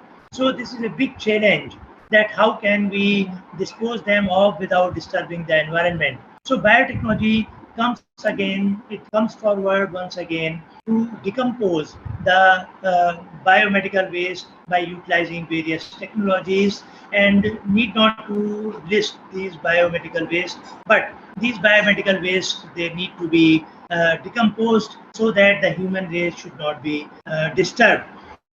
So our practices, our day-to-day activities are putting us under stress, and not only us, but the entire environment, entire biodiversity, our entire flora and fauna are under stress, and we shall be having no greenery around, and we shall be put in such a situation where neither oxygen will be there, nor during COVID, you might have seen that the people were rushing for oxygen. The oxygen which is being provided to us by nature just free of cost. We are not bothering about that oxygen which is being given to us by plants. We are rather removing the entire vegetation, and we are not worried about it. So we shall have to rush for oxygen like Japan. We shall be having sometimes the oxygen booth on the roadside where we shall go and we'll take some oxygen of our need, and then we will move forward. So why to reach to that stage? And you can see that because of various environmental disturbances, we recently came across various type of disasters in Kedarnath, in Srinagar, and at so many places. But beside this, there are some good practices which are being done by the human being. They are making some eco-friendly and biodegradable products for environmental conservation. The biotechnology is also coming up in it, because with the help of biotechnology, we are making lignocellulosic enzymes so that the biodegradation of lignocellulose can be done, and we can prepare various types of eco-friendly products. Lantana camara everybody might be knowing, which is a roadside weed, and it is very poisonous and dangerous. It has got the allelopathic effect. So the pupil, they have started finding out the method by the help of which lantana camera that can be utilized for making furnitures like cane furniture, and they are using it to earn their livelihood. It is normally in the tribal areas of the country. Likewise, Icornia, which is called as water hyacinth or jalkumbhi, you might have seen it was imported because of its beautiful purple flowers. But with the passage of time, Icornia or water hyacinth, it covered all our water bodies, make them oxygen deficient, and ultimately the ponds they become contaminated because of eutrophication, means deposition of lot of organic matter into it. The fishes growing in the pond, developing in the pond vanished. The entire vegetation which was present in the pond ultimately vanished. So it became a biggest hazard. So the people they started removing Icornia in order to develop some oxygen plants. They extracted oxygen from it and they started providing it for various purposes. So the scientists they had been doing utilizing biotechnology for various purposes for environmental cleaning as well. Now in the recent years, I happen to be in Bhava Atomic Research Center where there is a biological center, and at BARC in Mumbai they are using radiation technology for the preservation of food material. Navratras are coming up, and during Navratras or Durga Navratra, everybody is using various type of other food materials which are called as putu and singara. So all these floors which are developed seasonally, they disintegrate, they decompose, or they get infected if they are stored for a longer time. So what Bhava Atomic Research Center people in biological sciences are doing, that they are treating those type of floors with the help of radiation, and due to radiation these type of floors can be stored for a long time, and their half-life period is prolonged. They can be stored for 6 months after giving radiation. So it is a tremendous technology with the help of which our foodstuffs which are normally used during festivals, they can be stored for a longer time. Now, when we talk about technology, another very important aspect came into being. We started identifying that algae, to which we call as the lower cryptogames. These plants, they have got enough potential of trapping solar energy, and they are capable of producing food material. Chlorella has got almost 90% part of their cell filled with chloroplast. So their biomass is very good. Per cell biomass is enough, and they are capable of synthesizing carbohydrate in a larger amount. And this carbohydrate through different other purposes, through different other processes, it is producing fat. Now, this fat by transesterification can form biodiesel or biofuel. So, in order to initiate these type of researches, we organized one very important international conference in 2008, in which the Central Minister, Mr. Vilas Mutamwar, was the chief guest, and Ministry of Renewable Energy, they assured that whosoever will be submitting a project to MNRE, they will be sanctioned a good amount of money for carrying out research on algae biofuel. So this was the first step which we took at Delhi in NAS complex. And depending on those researches, we presented a model through which the algae can be grown into photobioreactors, the open photobioreactor or closed photobioreactor. This algae or the algal plants, they are producing oxygen and are releasing it into atmosphere so that the atmosphere is cleaned. Likewise, we also started giving one important alternate, that the industries who are producing not only carbon dioxide but a large number of flue gases. These flue gases are the major source of environmental pollution. If these flue gases are channelized to these photobioreactors, then the algae can make use of these flue gases, can synthesize its own food material, can synthesize the fat and fatty acids, it can synthesize carbohydrate, vitamins, and various types of pigments, and can release oxygen. So it is a two-way model. The oxygen is being released by algae, and the flue gases which are sent into the atmosphere, they are being channelized. So our atmosphere will be clean.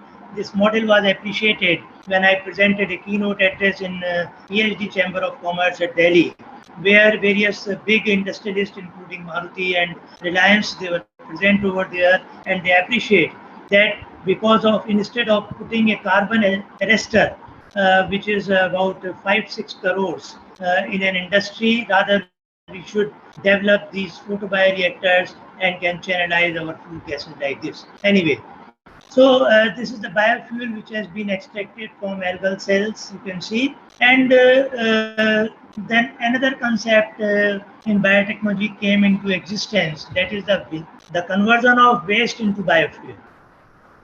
We are having a big challenge of various type of waste, maybe agricultural waste, maybe a kitchen waste, maybe a domestic waste, maybe the fecal matter or any other type of waste. So all these wastes, they are becoming a big hazard. In Delhi, particularly in one important area, there is a big mountain of all these type of waste which is being treated nowadays to convert it into the usable items. Now you can see what waste contain. They contain either carbohydrate, they contain fat, they contain protein. So they can be converted into sugar, fatty acid, amino acid. Likewise, they can be converted into carbonic acid, alcohol, and hydrogen, carbon dioxide, or ammonia. Then hydrogen, acetic acid, and carbon dioxide is released, and from it the methane and carbon dioxide is released. So there are various steps like hydrolysis, acidogenesis, acetogenesis, and methanogenesis. With the help of these steps, we can convert the waste into the usable items. So the concept has come that we should reduce putting out waste. We should put the waste at particular place. We should reduce the amount of waste. We should reuse as far as possible, and we should recycle them so that the environmental pollution can be reduced. Now you can see that these are the waste, and the waste collection is there. It is being given to the plants in the form of fertilizer or biofertilizer, and then the waste is processed. It is converted into fuel or gas or electricity. So these are the biotechnological techniques or microbiological techniques with the help of which we are converting waste into the useful items like fuel, gas, and electricity. Now here you can see that the organic waste are being used. Most of the kitchen waste, if we just put them into a mixie and convert them into a slurry, and if that slurry which is coming out from cabbage, gobi, loki, turai, and all that, which we are utilizing as vegetables or fruits in our kitchen, if their waste are taken out and they are put into a mixie and a slurry is prepared, and if this slurry is poured into these plants which are grown in our kitchen garden, the growth of these plants will be very good, and simultaneously we shall be utilizing the kitchen waste in this form. Now the green fertilizer, biofertilizer is very important aspect, because the cyanobacterial algae that is capable of synthesizing, converting atmospheric molecular nitrogen into the usable nitrogen, either ammonium nitrate or nitrite. Likewise, this is the pteridophyte on the right hand side. You can see this is azolla, in the roots of which there are some nostoc and anabina azolae, which are also capable of fixing atmospheric nitrogen. And azolla is nowadays being used for making biofertilizer. So these are the techniques by the help of which we can prepare biofertilizer. Beside different type of azotobacter or rhizobium, we are also utilizing blue-green algae or cyanobacteria for making biofertilizer. And if we are using biofertilizer or making organic food, then ultimately our load on biotechnology is reduced a little bit, because we are utilizing the best product out of food and vegetable.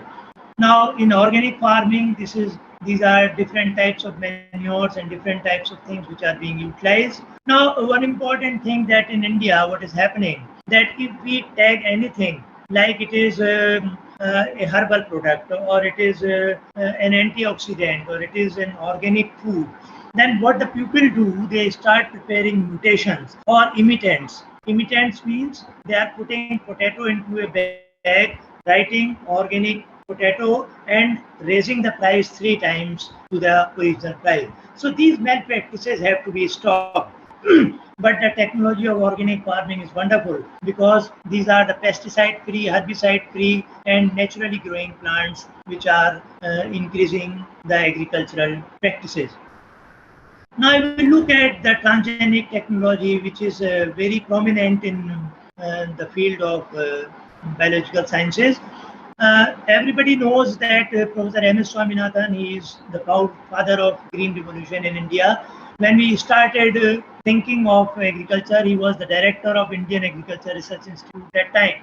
And he was working with Professor Norman Borlaug, and they were working on some wheat varieties. Then India was facing a lot of crisis of wheat, and the people of our age might be knowing that a red wheat was imported from America that was called as PL480 grant, and this PL480 grant was a bogus wheat which was causing different types of diseases because of pesticide and herbicides.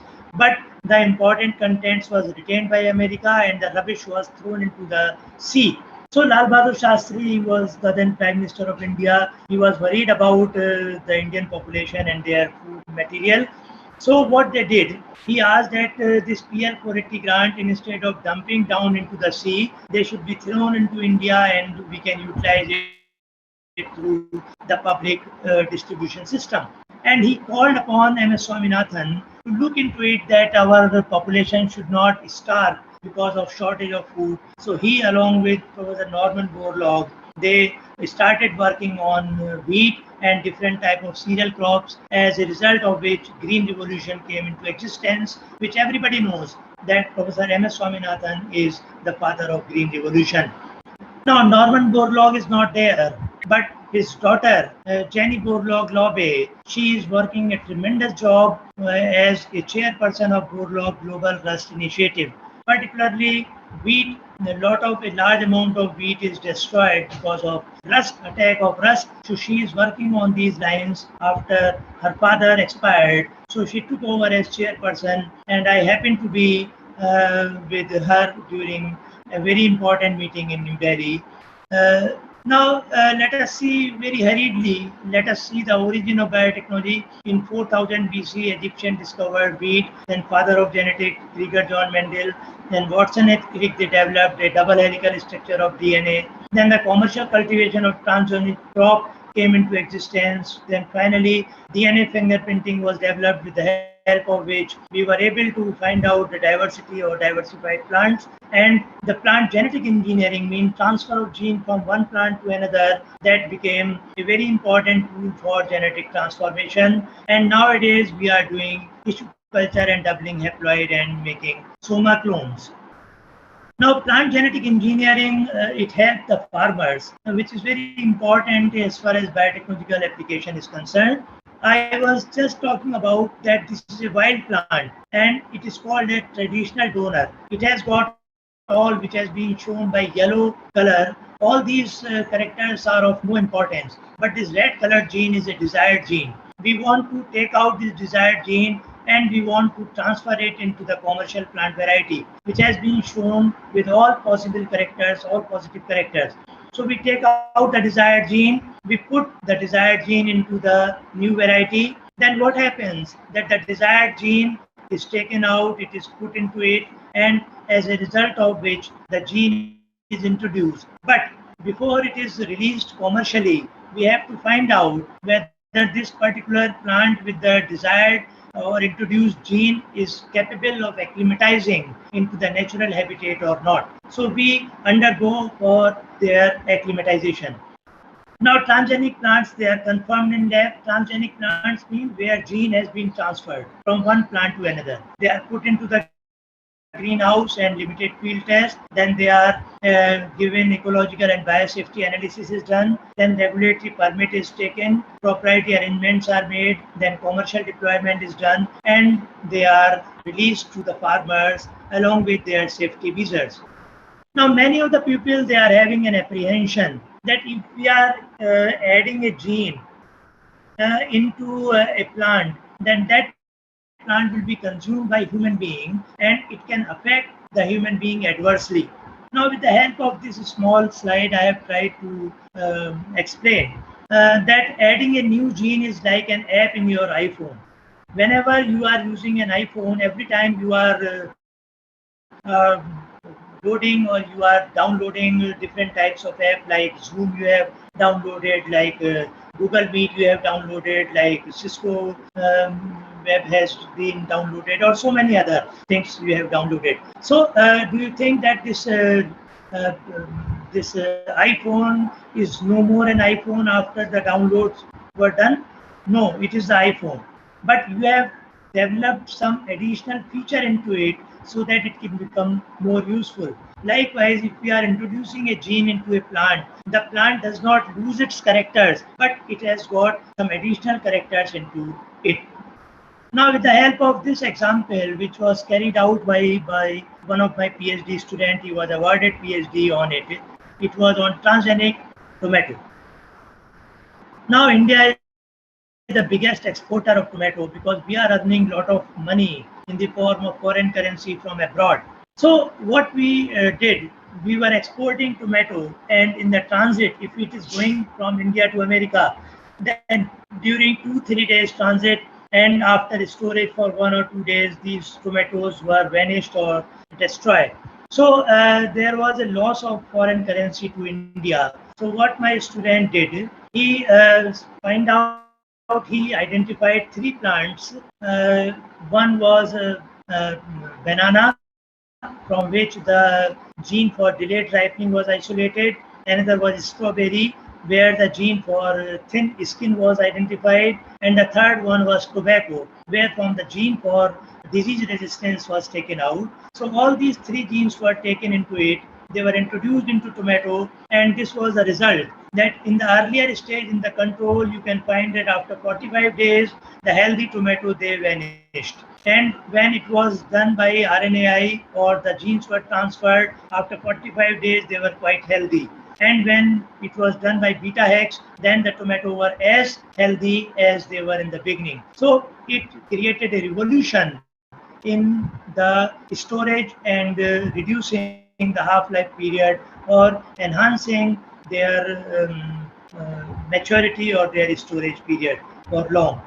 Now, the technological advances in genetically modified food is a challenge because in developed countries like America and Europe, they are always not using the natural banana or coconut or apple or strawberry. Rather, they are using the genetically modified crop, and it is a debatable point whether these things are important for health or they are the health hazard.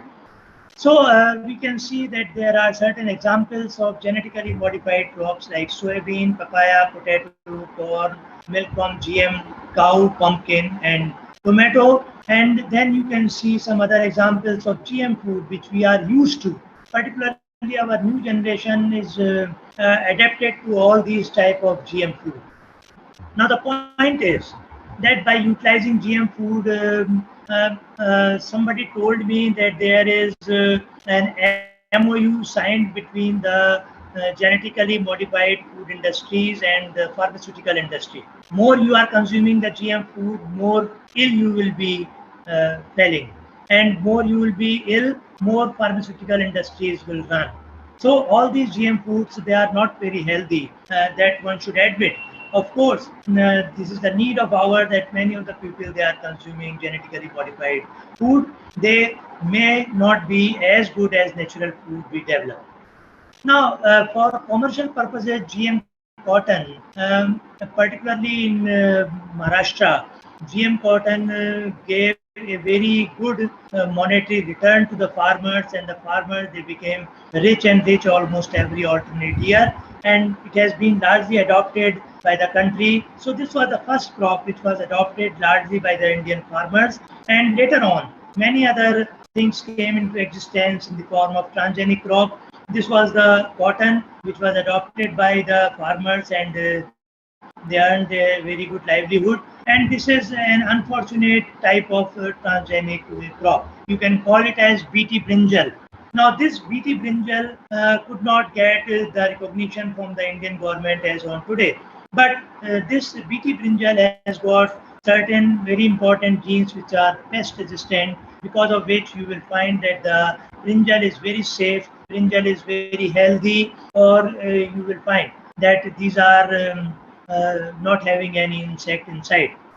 This is an irony of fate that whenever we go to the market, we try to find out a brinjal without any pores, without any insect inside them. But whenever we talk about biotechnology or the development of such brinjal in which there is no pest or no insect, then we shall fight against that. No, no, this is not safe, and we should not take BT brinjal. So this is the situation in India, and it is a debatable point as on today, and the government has to take decisions on that. Now, this is BT corn. It is partially accepted in India. You can see the difference. This is a conventional corn, and this is the BT corn, where 100% endosperm is healthy. Now, this is what I was talking about. It is not yet approved. Now, another important thing which we are fighting against is the bioterrorism. Now, this bioterrorism you might have witnessed in the recent years, for last 1 and 2 years, that because of Corona pandemic, it was bioterrorism. The people say that it was initiated from China, but in 1984, it was also done with the help of salmonella.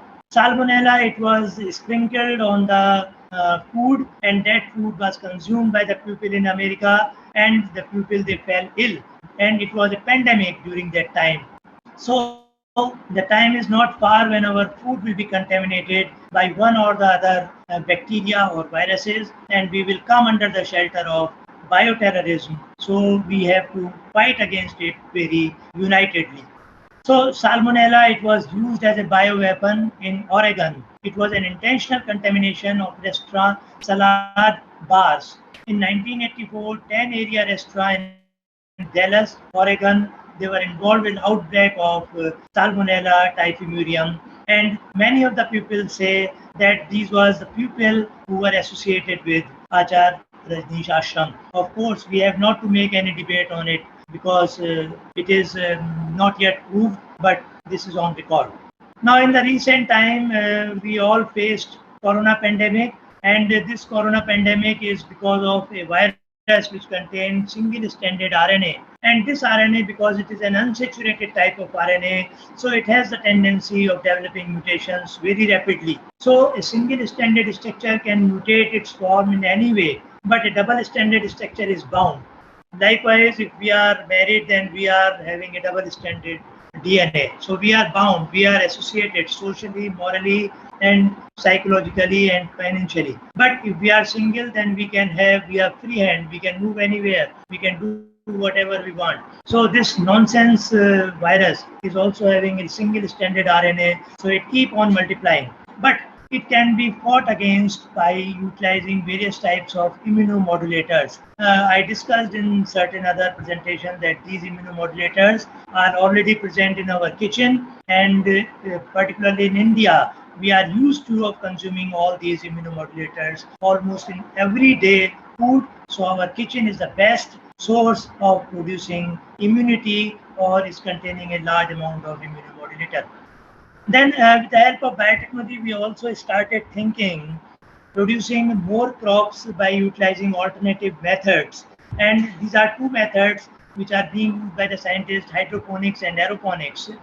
Hydroponic is a soilless culture, means when we are growing the plant without utilizing soil, or we can grow them on our rooftop, or can grow inside the house. So nowadays hydroponics are very popular in making vegetables, in growing different types of plants and trees in our kitchen garden or at our rooftop, and the vegetables which we are producing by the help of hydroponics. Now, another method which is being used in Central Potato Research Institute, it is very common for those plants which are having the underground root system. And these root systems, they are hanged in air. They are given different types of mineral nutrients through sprinklers, and they develop root system downstairs. So they are neither having soil nor they are having any water.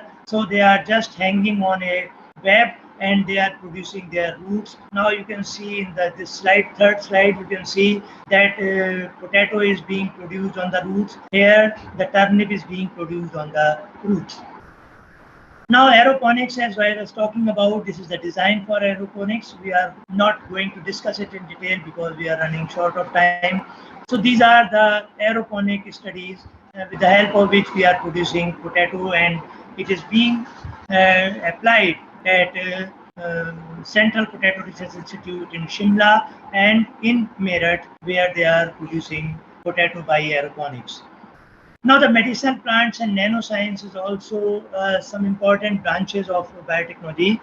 Basically, we are focusing on medicinal plant, as I told you in the earlier slides, that medicinal plants, they are of paramount importance because in India, after the induction of present regime of the government, they are focused more on Ayush. Ayush is also focusing on different types of naturopathies like natural sciences, Ayurveda, Unani system of medicine. So all these besides yoga.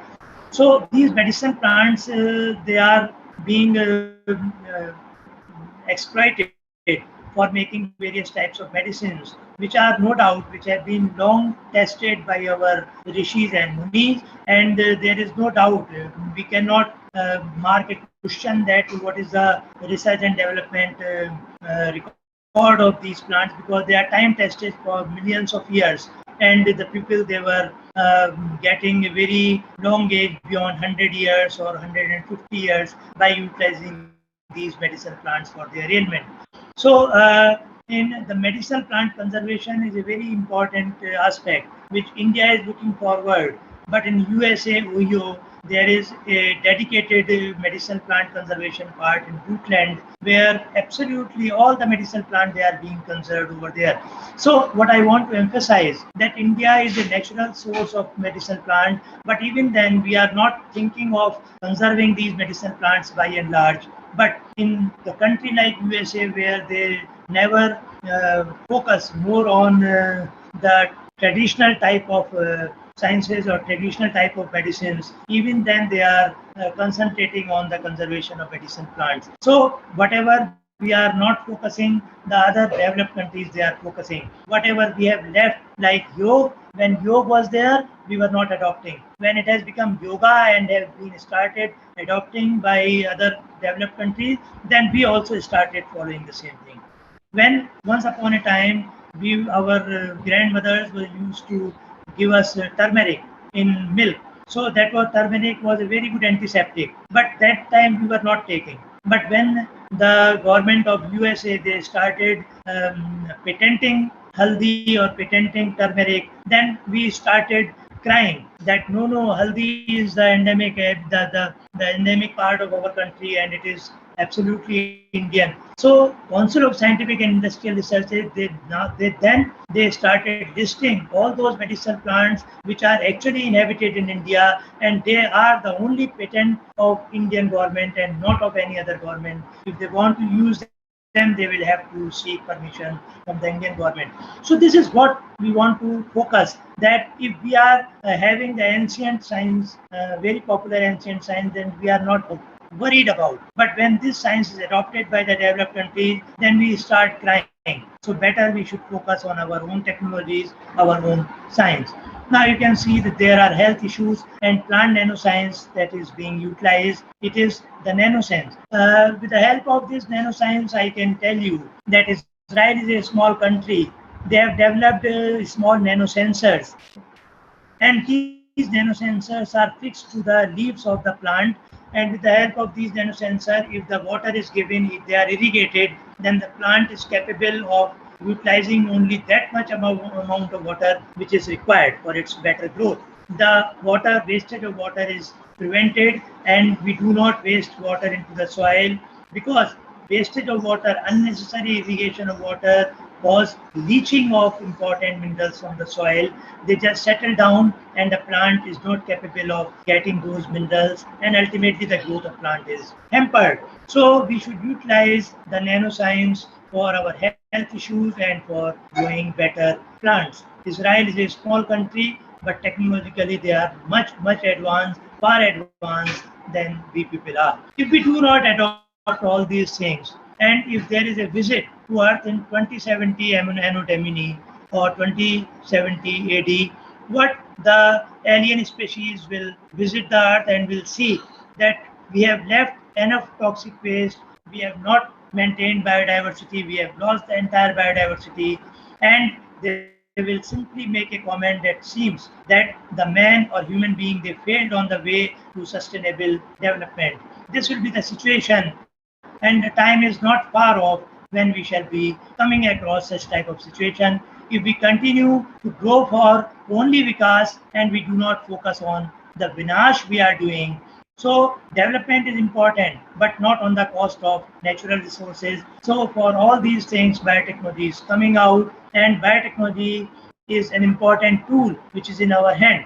We are having atom bomb, we can utilize it for the betterment, for energy purposes, or we can utilize it for the destruction of mankind. Both ways we can utilize. If we become the slave of technology, it can overpower us.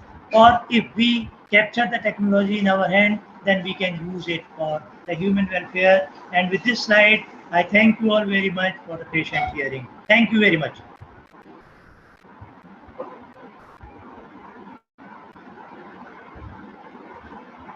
Sir, thank you very much for your nice presentation, sir.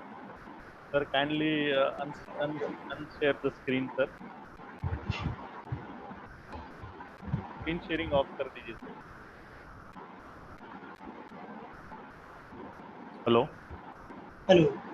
हाँ sir. Sir वो screen sharing थोड़ा off कर दीजिए, sir. Off कर दिया ना sir. Okay. Okay. Sir, for our next session, that is a question and answer session, there are some questions. Yeah. The students and faculties also, alumni also, and there are like one question from student that how we can minimize methane production from rice fields. From rice field, From rice field, methane production is there because the rice crop, rice is a major crop in the areas where the seashores are there. You can see in West Bengal, in Gujarat, in Maharashtra, most of the people they are focusing on rice. And the methane production is there because rice has got certain silicified material in them. And these silicified material, they are left behind in the field. And when they receive some rains or they are mixed with some salty water, the decomposition of those silicified material continues, and ultimately the production of methane is there. And this production of methane can be prevented if the remains of rice plant, they are immediately disposed of, or they are properly disposed of or buried in the soil. Then we can prevent the methane production from rice fields. Next, about the slide number 27, where you said that carbon can be channelized, industrial, that carbon can be channelized for alag growth, or how it can be channelized, that some people are. Yeah, it is a very good question. In fact, when we see that there are a lot of industries, and these industries are emitting out a lot of flue gases. These flue gases may be in the form of carbon dioxide, carbon monoxide, sulfur dioxide, certain suspended materials, certain carbon particles. So the National Pollution Board, they put a condition before the industries that they should obtain no objection certificate or from the Pollution Control Board. Now you know that everything is associated with corruption. So the Pollution Board, what Pollution Board is doing, what parameters they are utilizing, I don't know, and we don't want to discuss. But the practices are not very fair. The people, they are not putting up the ash arrestor or carbon dioxide arrestor, because of which the environmental pollution becomes grave and grave almost every day. So many of the industries, they were suggested that they should put carbon arrester means a big setup of 4-5 crores, so that the carbon monoxide, carbon dioxide, or the flue gases, they can be transferred or channelized into the carbon in this ash arrester, and it can be rectified. So that was a big and expensive affair for all the industries, particularly for the small industries. So what we suggested that if an industrialist is developing a photobioreactor, a open fire photobioreactor, and is growing the algal species into it, what will happen? The channelization of flue gases will be there. The flue gases, they can be channelized with the help of a pipe, and they can be given to the algal cells, right? So this carbon dioxide will be utilized by algal cells as a raw material for photosynthesis. And with the help of photosynthesis, what will happen? The carbon dioxide which is emitted into the air will be reduced to minimum.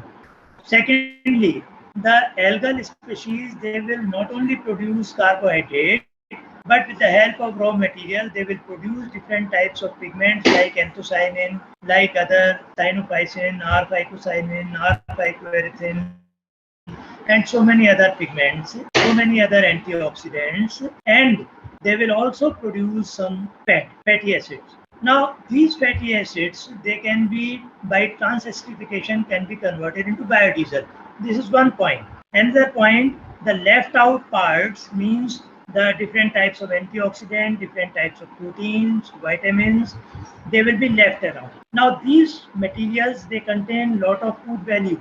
So these food material, left out food material, that can be utilized or can be converted into small pills, and these pills can be used as a poultry food. So there are two aspects. The third aspect, that the industry, if they are reducing carbon dioxide emission, then they will be earning carbon credits through carbon dioxide sequestration. The carbon dioxide will be sequestered. Instead of using a sequester, they will be sequestered through blue-green algae or through algal photobioreactor, and they will earn carbon credit, which will be an additional benefit to the industry. So there are, this is a foolproof system where algae can be utilized in multiple ways. Yes. And one more last question, sir, about the hydroponics. Sir, how it can be utilized in India? Because abroad it is mostly used for like salad purpose and those. So for our agriculture farming, whether this technology can be useful? A large number of people in India have started adopting hydroponic. Large number of people. Because for hydroponic, nothing has to be done. Small tube-like structures with certain holes on the top have to be done. Then there are some pills which are made up of some soil-forming material, and they can be put into inside so that they can absorb water and remain wet. One thing. Second thing, the plants can be put into it. Say, for example, if you are taking a sewer pipe, a plain sewer pipe from the market, you drill some big holes into it. You put one cap on both the sides. You put a small tube, one for supply of water, another for release of water, and that water can be recycled after ozonation. And you put the plant into it, right? Then certain minerals, they are given along with water from one side, and the water is released on the other side. This water is collected in a small trough where the ozone pump, with the help of ozone, they are ozonized so that there is no bacteria, no living content in the water, and that water can be rechannelized. So we can grow the plants in these small pockets. Now, with the help of hydroponic, what the people are growing, they are growing small kitchen gardens in their balconies, particularly in Noida, in NCR, and in Delhi, in Mumbai. In Gujarat also, you might be having some towers, multi-storied buildings. So they do not have any space for growing green plants. So they are adopting hydroponics. They are not only growing flowering plants through hydroponics, but they are also developing vegetables. Like they are developing tomato, They are developing Legionnaria vulgaris, to which we call as Loki. They are growing Lupa cylindrica or Turai. They are developing some sort of pumpkins also. So lot of people they are coming out. Lot of people they are adopting hydroponic. In foreign countries, they do not know the traditional agriculture much. So they are focusing more on hydroponics for long. But in India, we have started adopting and many people are doing it. Thank you, sir. These are some questions. Now I will hand over to Dr. Ratnakar.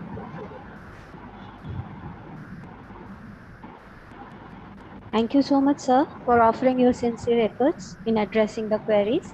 I now request Dr. Jigar Mistry, Assistant Professor, Department of Genetics and Plant Breeding, BA College of Agriculture, to offer the vote of thanks.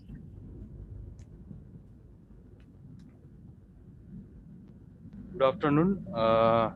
First of all, I would like to apologize for the delay in schedule. It was about to complete before noon, but we are now in afternoon phase. So, good afternoon, everyone present over here and those who are virtually joined this webinar. So, I feel honored and privileged to deliver the vote of thanks. First, on behalf of this BA College of Agriculture Alumni Association and the faculties of BACA, would like to thank Honorable Vice Chancellor Dr. K.B. Kathiria sir for gracing this 13th late Dr. Diwaker Patel Memorial Lecture cum webinar and sharing his thoughts on the significance of biotechnology for agriculture and our lives. We all are inspired by his gracious presence and benefited by the insightful presidential address. Listening to the eminent professor Dr. S.K. Bhatnagar sir is a wonderful experience. So Dr. Bhatnagar sir has shared in-depth knowledge of topic and also covered various topics right from plant tissue culture to different techniques in biotechnology to the nanoscience as well. So I extend my sincere appreciation to Dr. Bhatnagar sir for delivering excellent presentation and making this webinar engaging and relevant. You mentioned or you showed the picture of iPhone with Steve Jobs. So let me add the quote of Steve Jobs here. As he said in quote, I think the biggest innovation of 21st century will be at the intersection of biotechnology, biology and technology, a new era in beginning. So such a relevant expert lecture for faculties and students will be unthinkable without the generous support of the offices of the Director of Research, the Principal Office of BA College of Agriculture. I take this opportunity to extend my sincere thanks to Dr. M.K. Jhala, Director of Research and Dean PG Studies of Anand Agriculture University, who is known for his selfless commitment and result-oriented actions. We have been fortunate to have his support, and we are very much thankful to you, sir, for your support. I would also like to express my heartfelt gratitude to Dr. Y.M. Sukla, sir, principal of this college and the president of BACA Alumni Association, Dr. K.C. Patel, secretary, and Dr. R.G. Parmar, being the organizing secretary of this BACA Alumni Association, for their wholehearted support and guidance in organizing this lecture or webinar. Importantly, a big thank you to all the participants or online viewers who have attended this webinar with enthusiasm and helped make this today's events a great success. So thank you all.